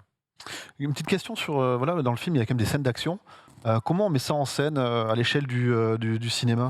Ça t'angoissait un peu de filmer ça ou... On a eu l'habitude d'en faire des scènes d'action dans la série et là c'est sûr qu'il y avait encore un niveau à atteindre. Déjà, on prend un super coordinateur de cascade qui s'appelle Kefi Abric, qui était là sur la série dès le départ, depuis la saison 2. Ouais. Et ce qui est génial, c'est que lui, à l'époque de la saison 2, donc il y a 10 ans, il commençait à faire ses cascades, et entre-temps, il a tourné pour Mission Impossible, les Fast and Furious, il a fait récemment le truc sur Hulu, là, The Princess, où tu as une meuf qui se bat dans un château, enfin bref. Il est incroyable et du coup il nous a vachement aidé et donc toi tu as travaillé avec lui sur une scène, alors pareil pas de spoil. Non ouais, on a chorégraphié la scène et après on s'est revus avec pour être prêt au maximum le jour J parce que on tournait ça un jour où il y avait beaucoup de choses à gérer et on avait des problèmes de météo aussi un petit peu, donc il a fallu être efficace, mais avec Kefi, le truc c'est que il sait comme on se connaît, on avait déjà tourné ensemble, il sait de quoi on est capable, et il sait ce dont il a besoin ce qu'il a besoin de nous dire aussi pour être pour faire le truc. Donc et il apporte aussi cette chose, c'est que il fait pas juste des cascades, il fait aussi de la mise en scène. Il avait fait ça aussi pour Philippe Lachaud, pour Nicky Larson, où vraiment il réalise des séquences en entier. Alors du coup, il me propose une sorte de séquence avec son iPhone, il fait un montage. Moi, je pioche dedans, je dis ouais, ça oui, ça non, ça on peut étendre et tout. Et sur le plateau, c'est une des rares fois où il y a un autre gars qui arrive avec une caméra. Et moi, j'ai ma caméra. Lui, il filme ses plans, on va dire, en courte focale, donc les plans où il y a le plus de mouvement. Moi, je filme les plans longue focale pour avoir les réactions. D'ailleurs, Johanna, notre première assistante réelle, était un peu perdue ce jour-là. Elle disait, tu fais quoi? Pourquoi? Attends. Et moi, je disais, t'en fais confiance. Elle disait, oui, mais il reste 1 heure avant que le soleil se couche. On va le faire. Et c'est vrai que donc du coup, Kefi a beaucoup apporté. Après, il y a des séquences, c'est marrant parce qu'il y a une séquence. Alors, c'est chiant, on peut pas en parler. Mais il y a une séquence en particulier que tout le monde adore et qui n'a pas été vraiment chorégraphiée. Avec mon frère, justement, et une piscine. Vous l'avez en tête. On voit. Et ça, on n'avait pas le budget pour la chorégraphier. Et du coup, c'est un peu tout le talent de Raph de faire du... Voilà, il n'était pas doublé. De faire du combat clownesque à la Jackie Chan. Et ça, je suis super fier aussi de ces petites séquences où on avait moins de temps, mais c'est juste une idée visuelle qu'on avait. Et les comédiens qui arrivent à s'adapter. Donc voilà, c'est un mélange de tout ça. Il y a des fois des scènes avec beaucoup de préparation, des fois des scènes moins de préparation, mais il faut que ça rentre et je crois qu'on y est arrivé. Je peux vous raconter une petite anecdote. Mais bien sûr. Je suis très fier de ça. Parce que bon, comme beaucoup, j'ai grandi avec les films de Bruce Lee et de Jackie Chan, donc la bagarre, j'aime bien. Et les cascades. Et donc, Kefi, donc on devait tourner un truc. Encore, j'essaie d'être dans le no spoil, hein, mais il me dit ouais, le truc que tu dois faire aujourd'hui, franchement, c'est hyper facile. Hyper facile, tu peux le faire. Faut juste que tu aies des grosses couilles. Ok, on peut quand même le répéter un peu. Et on a fait le truc tranquillement. Je me suis retrouvé vraiment en place pour la cascade. Je me suis dit, prends pas trop la confiance. Si tu te pètes la beuge, le tournage, c'est vraiment la merde pour tout le monde. Et puis j'ai fait confiance à Kefi, j'ai fait ma petite cascade, j'étais très fier. Et là, toute l'équipe m'a applaudi comme si j'étais un vrai cascadeur qui avait fait un truc super stylé. Et j'ai coché une petite croix, j'ai dit yes. Surtout qu'il fallait qu'on voit ta tête. Oui. On dise c'est moi. Oui, on le voit dans un quart de frame. Enfin, quand il y a franchement, c'est moi. Vesper, justement, par rapport à toutes les scènes d'action, tu avais une question particulière. Oui, il y a une scène très marquante du film qui se déroule dans le passé, qu'on voit dans le trailer. Je ne sais pas à quel point vous voulez en parler, mais du coup, pourquoi ce choix ? En fait, il y avait, pour plusieurs choses, déjà, ça se passe pendant la Première Guerre mondiale, et on voulait une séquence qui se passe enfin dans le passé, parce que le paradoxe dans la série de Vue Futur, c'est que c'est une série de voyage dans le temps où on voyage très peu dans le temps. On voyage beaucoup dans ma cuisine, dans ma cave, et un peu dans le futur. Et là, on s'est dit, ça serait bien qu'on ait une vraie autre époque. Et il se trouve que la Première Guerre mondiale, c'était le plus simple à faire, parce que c'était un no man's land, quoi, un terrain vague. Donc il n'y avait rien à construire vraiment. Il y a la déco qui a amené vaguement quelques petits barbelés, quelques petites charrettes, mais c'était vraiment de neige. Quoi. Et pareil, il dit le nombre de figures qu'il y avait au final. Il y en avait 20. Et en fait, je leur ai dit, vous courez en boucle. Et il n'y avait que 2 cascadeurs qui pouvaient faire des chutes. Donc, les 150 chutes qu'on voit, c'est les deux gars en qui tombent. Des balles, et ils meurent 100 millions de fois. Mais grâce aux joies de l'armement et des costumes d'époque, on ne voit pas leur tronche. Donc on a l'impression qu'ils sont plus nombreux, quoi. Donc c'était un peu une façon de faire ça simplement. Je passe du coq à l'âne, mais depuis que j'ai vu le film en projection, j'ai une question à vous poser, j'ai un truc à vous demander. Il y a une trilogie dont on parle dans le film. Ah, blague de cinéphile. Voilà, peut-être. C'est la trilogie des Before de Linklater. C'est quoi le pitch de Before Brunch? Alors, je peux expliquer la blague ou pas? Bon, allez, je la spoil un peu, c'est pas grave. Mais il y a un moment, il y a un personnage qui vient et qui demande... pour prouver qu'elle est cette personne-là, elle dit c'est quoi mes films préférés, et elle dit c'est la saga des films Before. Donc, les films Before, c'est les films de Richard Linklater. Donc il y a eu Before Sunrise, Before Sunset et Before Midnight. C'est 3 films un peu de voyage dans le temps, puisque c'est 3 films qui se passent à 10 ans d'écart, filmés à 10 ans d'écart. Et pour la blague, comme ce personnage-là vient du futur, il dit, et il y a aussi le dernier, c'est Before Brunch, qui n'existe pas pour l'instant. Pour l'instant. Voilà. Mais je pense que ça doit être, ils ont 50 ans, ils prennent un brunch, ils sont avec leurs enfants. Ils se recouchent. On va faire la sieste. Voilà. Yoann, tu avais une question par rapport à la suite. Une suite est-elle possible? Je sais bien. Mais je suis obligé d'accélérer un petit peu, le temps passe. Tout à fait. Voilà. Est-ce que c'est un point final et c'était les dernières retrouvailles et c'était le visiteur du futur, The Last Ride? Est-ce que vous vous dites non, on a quand même envie de continuer cette aventure, peut-être dans 5-10 ans? En fait, à chaque fois qu'on a fait une saison, ou même le roman, c'était comme si c'était vraiment dans nos têtes, c'était la dernière fois qu'on se voyait. Et c'est ça qui rend l'aventure aussi précieuse, c'est que rien n'est acquis. On fait chaque saison, et là, le film, comme si c'était le dernier. On l'a vraiment fait comme ça. Après, on a un univers qui est quand même très large. On a une actualité dans le monde qui rend, on va dire, les thèmes du film très, très, très actuels tout le temps, donc très pertinents. On a une envie de continuer à tourner ensemble, donc tout est possible. Mais c'est vrai que ça dépend des spectateurs, ça dépend de si les gens veulent vraiment une suite. Hein. Nous, on est déjà très contents. Enfin, pour nous, c'est déjà un aboutissement, quoi. S'il n'y a pas de suite, je serais tellement fier déjà d'avoir fait ce film avec mon pote d'enfance, avec Raph, avec Arnaud Ducré. Donc, il n'y aura pas de regret, quoi. On n'essaye pas de vendre une trilogie qu'on n'a pas écrite. Ça, je veux dire. Mais c'est vrai que c'est un peu entre les mains du public. On verra demain ce qui se passe. C'est vrai que c'est un peu flippant de le dire comme ça. Mais ce qui est cool, c'est de se dire que ça peut changer des choses pour notre avenir à nous, puis ça peut changer des choses aussi de façon un petit peu plus large. Si on imagine pouvoir voir plus de films comme ça au cinéma qui ne sont pas faits par nous, mais par d'autres, parce qu'il y en a d'autres qui ont... Et puis... vérifier effectivement la chose à laquelle nous on croit fort, c'est qu'il y a un public en France pour ce genre de film. Oui. Donc voilà. Alors justement, on a Mélanie de la Manie du cinéma qui aurait dû être là aujourd'hui, qui ne pouvait pas. Juste une petite question de sa part. Est-ce que vous n'avez pas la crainte que les spectateurs n'osent pas venir voir le film s'ils n'ont pas vu la série? En fait, moi, mon exemple que je mets toujours en avant, c'est les films Star Trek des années 70-80, parce que moi, j'ai grandi avec ces films. C'est que je ne savais pas qu'il y avait des... Enfin, je sais pas, j'avais pas vu la série Star Trek des années 60. Donc, quand j'étais petit, je voyais les films Star Trek et je trouvais ça trop bien. Et après, on m'a dit, mais non, mais avant, il y avait un truc, ils avaient moins d'argent et tout. Et donc, pour moi, on a fait en sorte que le film soit ouvert à tout le monde. On n'a pas mis sur l'affiche le vu sur le web. C'est ça. Vos héros de YouTube débarquent justement. En fait, on ne sait pas. Peut-être que ça se trouve, la majorité des gens qui iront voir le film ne sauront pas. C'est tout ce qu'on souhaite. Ce qu'on a vu dans les avant-premières, en tout cas, c'est qu'on avait à chaque fois moitié-moitié de gens qui étaient fans hardcore et puis des gens qui ont juste vu l'affiche, la bande-annonce. Et qui ont dit allez, pourquoi pas. Et souvent, ce qu'on a remarqué, c'est que les gens qui s'attendaient, enfin qui ne nous connaissaient pas, sont encore plus enthousiastes. Parce qu'ils s'attendent à rien. Là où les fans, ils sont en mode ok, ça fait 8 ans que j'attends ce film. Les gens qui ne savent pas, en fait, ils disent waouh, on peut faire ça en France. Donc, du coup, moi, je pense que c'est un film qui peut vraiment plaire à un public large. On a fait en sorte que. Après, c'est pas entre nos mains. Et là, vraiment, à partir de demain, le film n'appartient plus.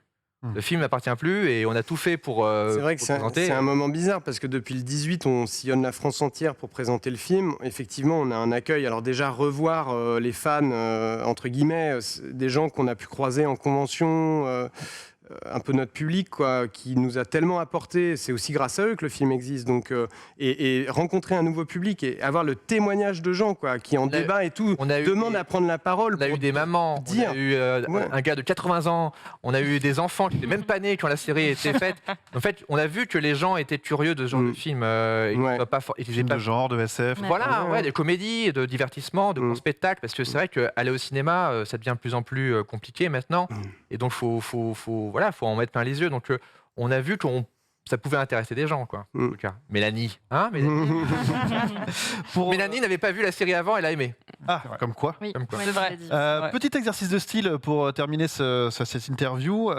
Johan a quelques questions à vous poser, il va vous expliquer ça. On va faire le quiz. Qui connaît le mieux la série nous avons le créateur et nous avons le visiteur du futur. Donc vous êtes l'un contre l'autre. On va compter les points. Le premier à 5 a gagné. Tu peux compter les points, voilà, tu vas compter les points. J'ai 20 questions sur les 4 saisons. Et c'est que pour de vrai, j'ai pas revu les séries. Ah mais vous vous démerdez. Vous avez chacun deux jokers. Okay. Appel au chat, parce qu'il y a sans doute des fans qui nous regardent. Ouais. Et vous avez le côté visiteur du futur.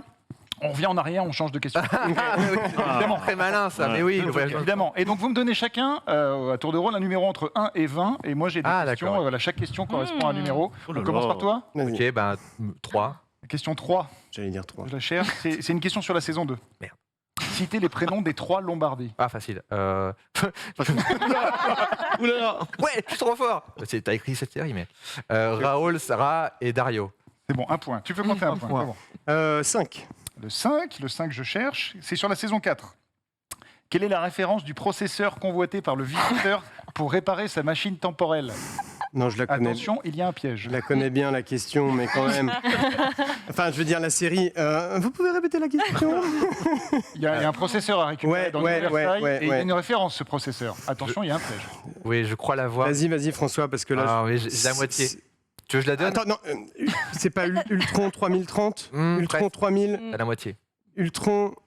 3000. Vas-y. C'est pas 512 ? C'est 512, mais en fait, c'était 513. C'est pas le point. On peut pas t'accorder. Bah non, je sais, mais vous inquiétez pas. Un demi-point. Je suis très bon perdant. Ne vous inquiétez pas. Un demi-point à Florent. On accorde un demi-point à Florent. C'est ça. Un numéro entre 1 et 20. 7. Le 7.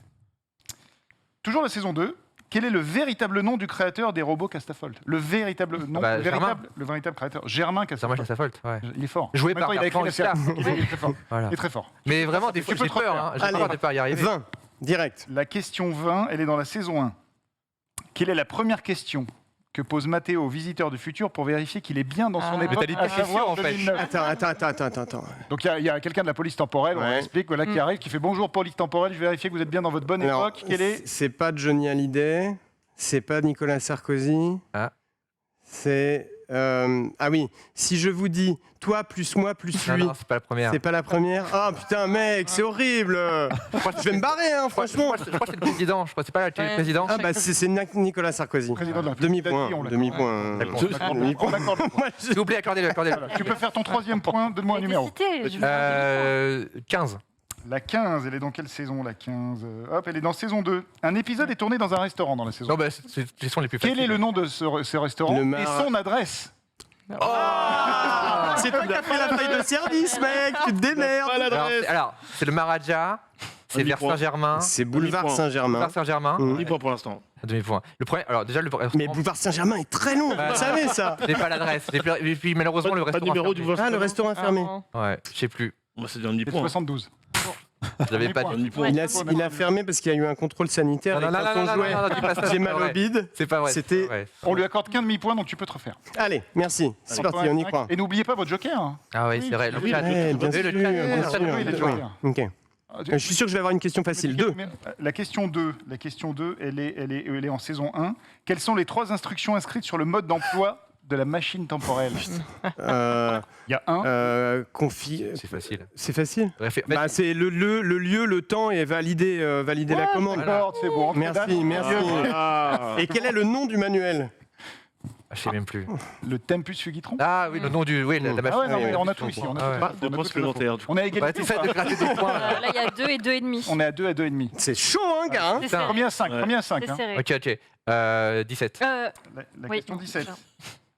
Si dans sa première apparition, on a vu des images tout à l'heure, le visiteur empêche Raph de jeter une canette, que l'empêche-t-il de faire à sa 2e apparition? Il l'empêche de manger une pizza. Ouh, mais c'est pour ça, on dirait qu'il a créé la série. C'est trop facile. Mais c'est votre chouchou, en fait. Il choisit bien. À ton tour. Du coup, 18. 18, où est-ce que je l'ai rangé, le 18? Sois sympa, mais moi. Saison 3. Quelles sont les 2 applis qui vont être inventées par Simon Lacombe dans le futur? C'est facile. Alors, la bite qui... Non, le machin qui saute, putain. Chat, s'il vous plaît. Non, mais me dis rien, ok? Tu pars sur une bonne piste.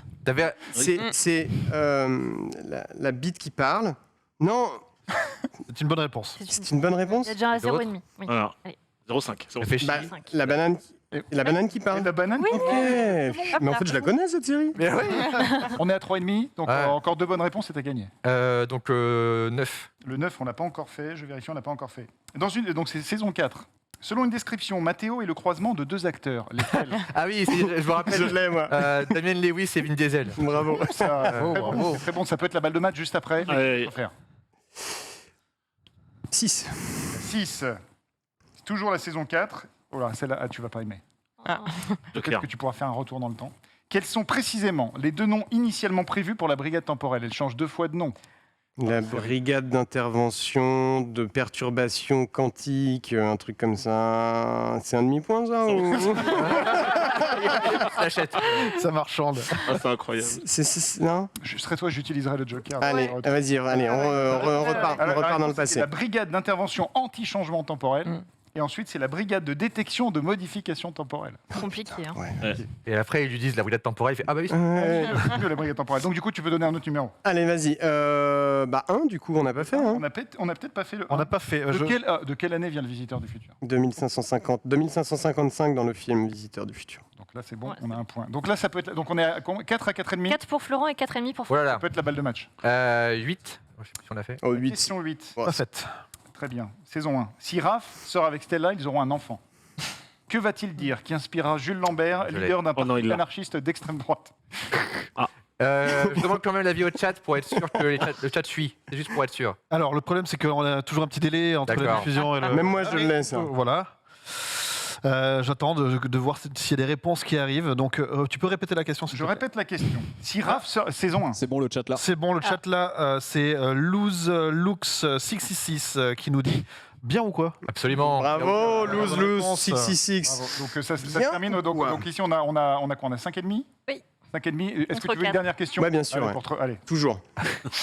Si vous avez 5 minutes. Voilà, un numéro. Du coup, qu'est-ce qu'on n'a pas dit? Le 15, je crois qu'on n'a pas dit le 15. Alors le 15, alors le 14. On n'a peut-être pas fait le 14. Et le numéro complémentaire? Ouais, quel est le nom de la société fondée par Tim et Léo? TNL Security. C'est une bonne Et après, c'est... Oh mec, non gars, vas-y. Et après, c'était le petit pain. Ah bah oui, c'est vrai. Mais non, justement. Si, après. Ah oui. Change. Non, vous êtes bon, vous êtes bon, vous êtes. Et juste, désolé, depuis le début, je tiens à dire merci Emmaël pour ton t-shirt. Parce qu'il y a marqué It comes from the future with the power. T'as fait exprès ou pas? Pas du tout. Mais c'est du talent inné, on va dire. Exactement, voilà, c'est inconscient. Ben, merci d'avoir fait le rêve. Merci Johan pour ce petit Il y en a plein d'autres, je vous les ferai en. Il y en a, c'était dur. Hein. Oui, c'est dur. Le professeur.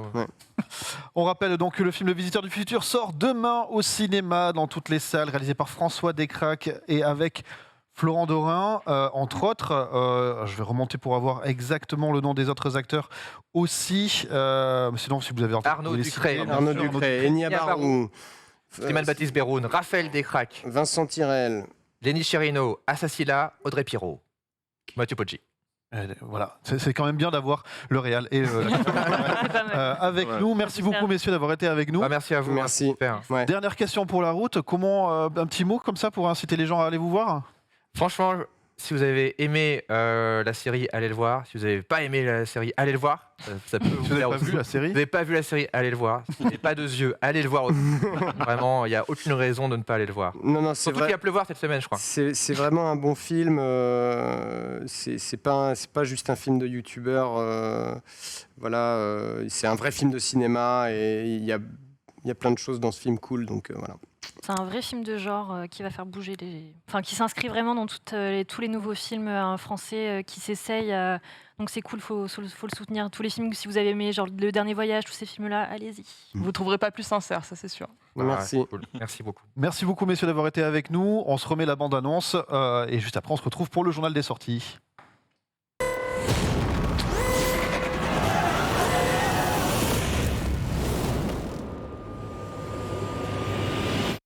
Je viens du futur.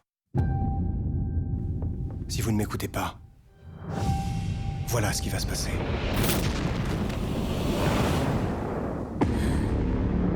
C'est quoi ça? On est où? Dans le futur. Ta centrale va exploser, papa. Vous n'allez pas me faire croire que toutes les catastrophes qui ont lieu dehors sont toutes de ma faute. Si tu construis ta centrale, voilà ce qui va se passer. Tous les 70 ans, le nuage tue 50% de la population à chacun de ses passages. Il est bien gros, là. Sacrifier mon père pour sauver le monde, c'est pas juste. Je suis sûre qu'il peut changer. Lui et ses complices sont notre priorité. Ses actions peuvent briser le continuum espace-temps. Il y a 2 nouveaux types qui ont débarqué, le clodo a disparu. Je suis perdu, là. 3, 2... J'entends des chiffres, mais à l'envers. La compte à rebours. C'était ça, les chiffres. Notre mission est de protéger le cours du temps. Si on perd, tout le monde perd.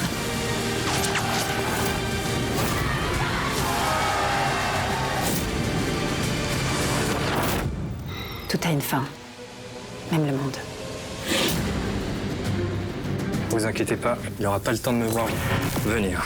Oh putain!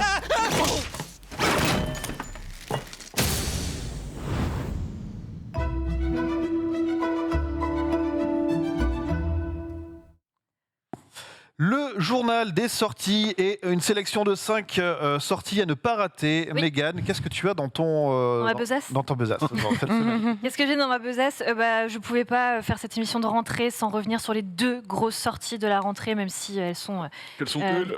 Quelles sont-elles? On se le demande. Même si ces 2 séries sont déjà... leur diffusion ont déjà commencé. Évidemment... je te fais l'honneur, on en parle maintenant. Les Anneaux de pouvoir, la série donc, du Seigneur des Anneaux, qui est en diff sur Amazon Prime Video depuis le 2 septembre. Voilà, donc c'est tout frais, tout beau, tout frais. Chaque vendredi. Chaque vendredi sur Amazon Prime. Et du coup, j'ai pas eu le temps de le dire tout à l'heure, mais alors c'est pas la bonne illustration. Ouais, désolé, on a fait un swap, mais c'est pas grave. J'ai pas eu le temps d'en parler tout à l'heure, mais chez Third Edition est sorti ce bouquin sur le Seigneur des Anneaux de Vivien Lejeune. Donc c'est de Tolkien à Jackson. C'est comment est-ce que d'une œuvre littéraire on fait une trilogie à succès.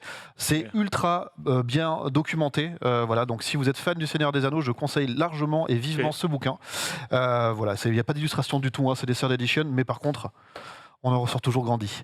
En attendant, on se fait un petit tour d'horizon sur la hype, puisque c'est ce qu'on fait avec les sorties cette année. Combien d'étoiles de la hype sur Le Seigneur des Anneaux, Johan? Pour l'instant, comme j'ai dit, voilà, je suis nul dans la tête, je mets 3,5. On est sur un C'est déjà pas mal. Les 4 hors sans copain. 4 hors sans copain. 3,5, comme ça, il a une petite marge, il a une petite marge. Moi, tu sais, je suis en France, on met jamais 10 sur 10 en France. On met toujours 9 pour le petit levier d'amélioration. Mais c'est quoi ce réglementaire? Mégane, de ton côté, combien d'étoiles de la hype? Oui, de la hype. Bon. Là. 2. On est que sur un 2. C'est pas ton univers, on en a déjà parlé. Je suis vraiment désolée. Mais c'est... C'est voilà. 5. On est sur un 5. C'est sur 5. 5 sur 5, on est en niveau hype. Jasper. Moi aussi, je note comme Johan à la française. Donc 3,5 pour l'instant. Mais peut-être que 4, 4,5, 5 à la fin. Mais là, un épisode, c'est trop tôt. Moi, pour l'instant, je suis à 4. Voilà. Donc voilà. C'est pas mal quand même. Pas mal. Je précise que mon 5, c'est parce que j'ai pas encore vu. Je suis dans la parce que j'ai envie de voir la suite pour pouvoir donner un avis définitif et faire un débrief dans quelques semaines. Deuxième sortie. C'est l'autre sortie, l'autre grosse sortie. Là, c'est mon bébé du coup. Mes bébés dragons, c'est House of the Dragon, évidemment le tout premier spin-off de Game of Thrones. Oui, je suis Khaleesi et attention à toi, je peux très vite dire Dracarys.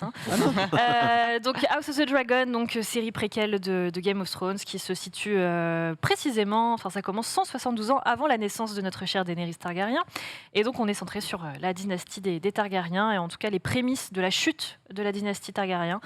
Donc voilà, c'est en diffusion depuis le 22 août. Là, on en est déjà au 3e épisode qui a été diffusé hier, qui est disponible depuis hier sur OCS. Donc c'est un épisode par semaine. Il y en a 10 au total. Et c'est trop bien. Combien d'étoiles de la hype? J'ai pas... Alors... À la française. Non, mais en fait... Pour la petite histoire, j'ai déjà vu 6 épisodes sur 10, mais j'attends quand même d'avoir les 10 pour me faire un avis concret, précis. Donc pour l'instant, je mets 4. Pour l'instant, tu es à 4. Ouais. Johan. Je suis à 4 également. C'est un pari pas forcément gagné de revenir après l'événement qui a été Game of Thrones. Et je trouve ça super intéressant ce qui se met en place sur les dynamiques politiques. En gros, il y a plutôt, on va dire, 3 factions de la même famille qui convoitent le pouvoir. Et j'aime beaucoup le côté, ça ne spoile rien, saut dans le temps. C'est-à-dire que dès le 3e épisode, on saute dans le temps, et ce que faisait pas Game of Thrones. Et ça, je trouve ça vachement intéressant de se dire, tiens, et en plus, on retrouve nos petits très rapidement. Oui. C'est-à-dire qu'on a beau te dire, ça se passe 3 ans plus tard, dans une phrase, tu comprends qui est qui, qu'est-ce qui s'est passé. Et ça, c'est vachement bien écrit, et donc, du coup, très curieux de voir la suite. 4. 4, ouais. Nanix. Moi, j'ai pas vu Game of Thrones, donc du coup, j'étais pas en mode...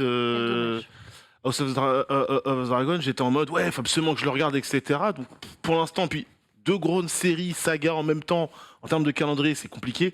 Je vais être sur un 2. T'es que sur un 2? Pour le moment, parce que ça me tire pas plus que ça. Après, si je me mets vraiment dessus, je peux changer d'avis. Pour l'instant, c'est un 2 sur 5. C'est l'équilibrage, justement. Combien de hype? Combien d'étoiles de la hype? Là, j'ai pas vu celui d'hier, mais là, pour l'instant, j'en suis à 4 facile. C'est à 4 facile. Et avant de le voir, j'étais à 0. Vraiment, j'attendais beaucoup Les Anneaux de Pouvoir et pas du tout House of the Dragon. Et je suis allée le voir au Grand Rex. J'ai vu Mégane d'ailleurs. Et ça j'étais conquise. En fait, j'avais l'impression de revenir dans mes petits chaussons. Ça m'a, de réacquérir un peu tous ces réflexes de les enjeux de pouvoir et tout. Et là, pour l'instant, c'est vraiment un Game of Thrones un peu plus simplifié. Alors, j'ai pas vu l'épisode d'hier, encore une fois, mais c'est quand même plus simple à suivre. Donc c'est top, et donc toujours les petites scènes choc pour te réveiller tous les quarts d'heure, donc ouais, là minimum 4. C'est 4 aussi de mon côté. On enchaîne. Je voulais juste ajouter un truc, c'est que moi je me suis fait une réflexion, peut-être vous non, mais pourtant j'ai une télé qui est pas petite, mais je me suis dit quel dommage de voir aussi bien House of the Dragon et Les Anneaux de Pouvoir en streaming.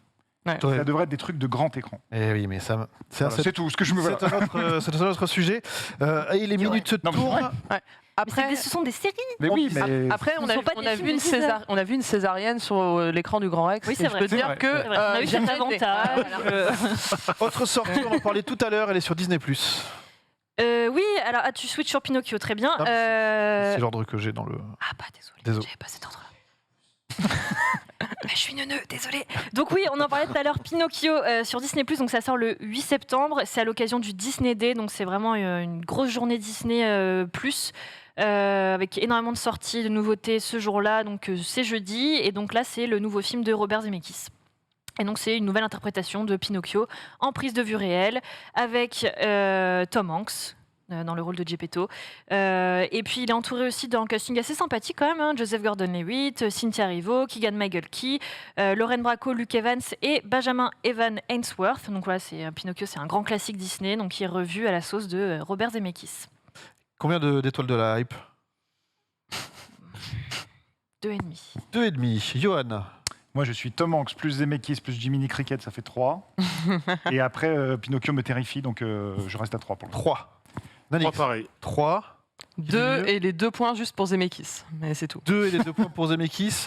Je suis sur un 2, 2,5 aussi. Je trouve que la texture du Pinocchio est un peu bizarre. On dirait, voilà, autant le renard, là, par exemple, est hyper bien fait derrière nous au niveau des images.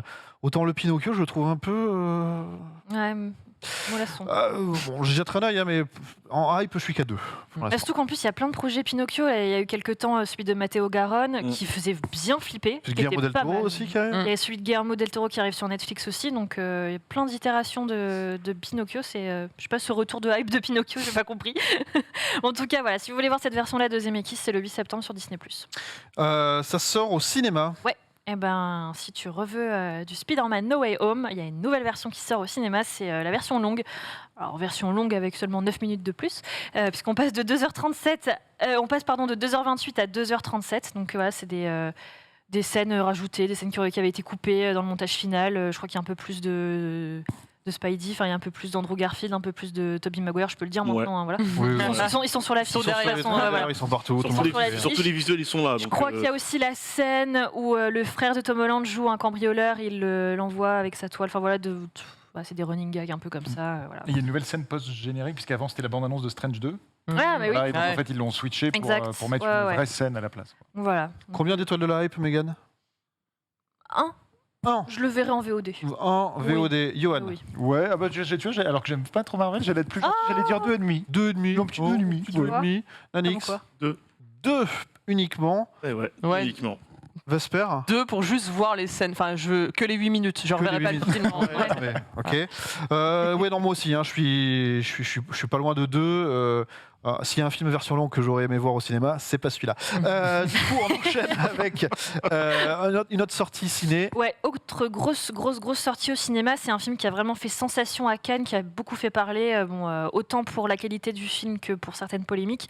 C'est un film qui avait été présenté dans la section Un certain regard, qui a d'ailleurs reçu le prix coup de cœur du jury. Ce film, c'est Rodéo, c'est un premier long métrage d'une réalisatrice qui s'appelle Lola Kivoron. Et Lola Kivoron, en fait, a écrit et réalisé une fiction dans le monde du rodéo urbain, de la bike, du cross-bitume qu'on appelle plutôt. En gros, c'est le parcours initiatique d'une jeune femme qui va infiltrer un peu ce milieu clandestin du cross-bitume et qui va se faire une place dans un milieu qui est très masculin, très dur, très violent. Et donc, elle a une passion vraiment dévorante, animale pour le cross-bitume, pour la moto. Et voilà, elle va se faire une place dans ce milieu. Et le film est vraiment... Il y a des scènes qui sont assez incroyables, vraiment. Combien de hype, Megan? Je dirais 4. 4 de ton côté? Tu l'as vu, donc ouais. c'est même plus de la hype, c'est 4, c'est ton retour. Johan? Moi je dirais 4, j'ajouterais juste qu'il ne faut pas réduire le film aux polémiques qu'il y a autour. Non. Parce que ce serait dommage, et ça a l'air vraiment canon. Et moi mon seul regret, je pense que vu ce qui s'est passé cet été avec des gamins qui sont encore dans le coma, je pense qu'il aurait été sage de décaler la sortie. Un petit peu. Parce que là on se dit, même des gens qui ont envie d'aller le voir, il y a un petit côté, ça fait chier. Voilà. Juste entre 2,5 et 3, les 3. Allez, on sera sur 3. 3, mais peut-être pas tout de suite. Ce sera pas ma prio, mais je suis curieuse. Ok. Ouais. Je vais vous accompagner sur du côté 3. C'est vrai que voilà, c'est ce que tu disais au niveau de la rythmique de calendrier. On n'est peut-être pas. C'est pas un très bon timing. Il nous reste quelques secondes, donc je vous invite à voir les autres sorties du côté de Allociné, bien sûr.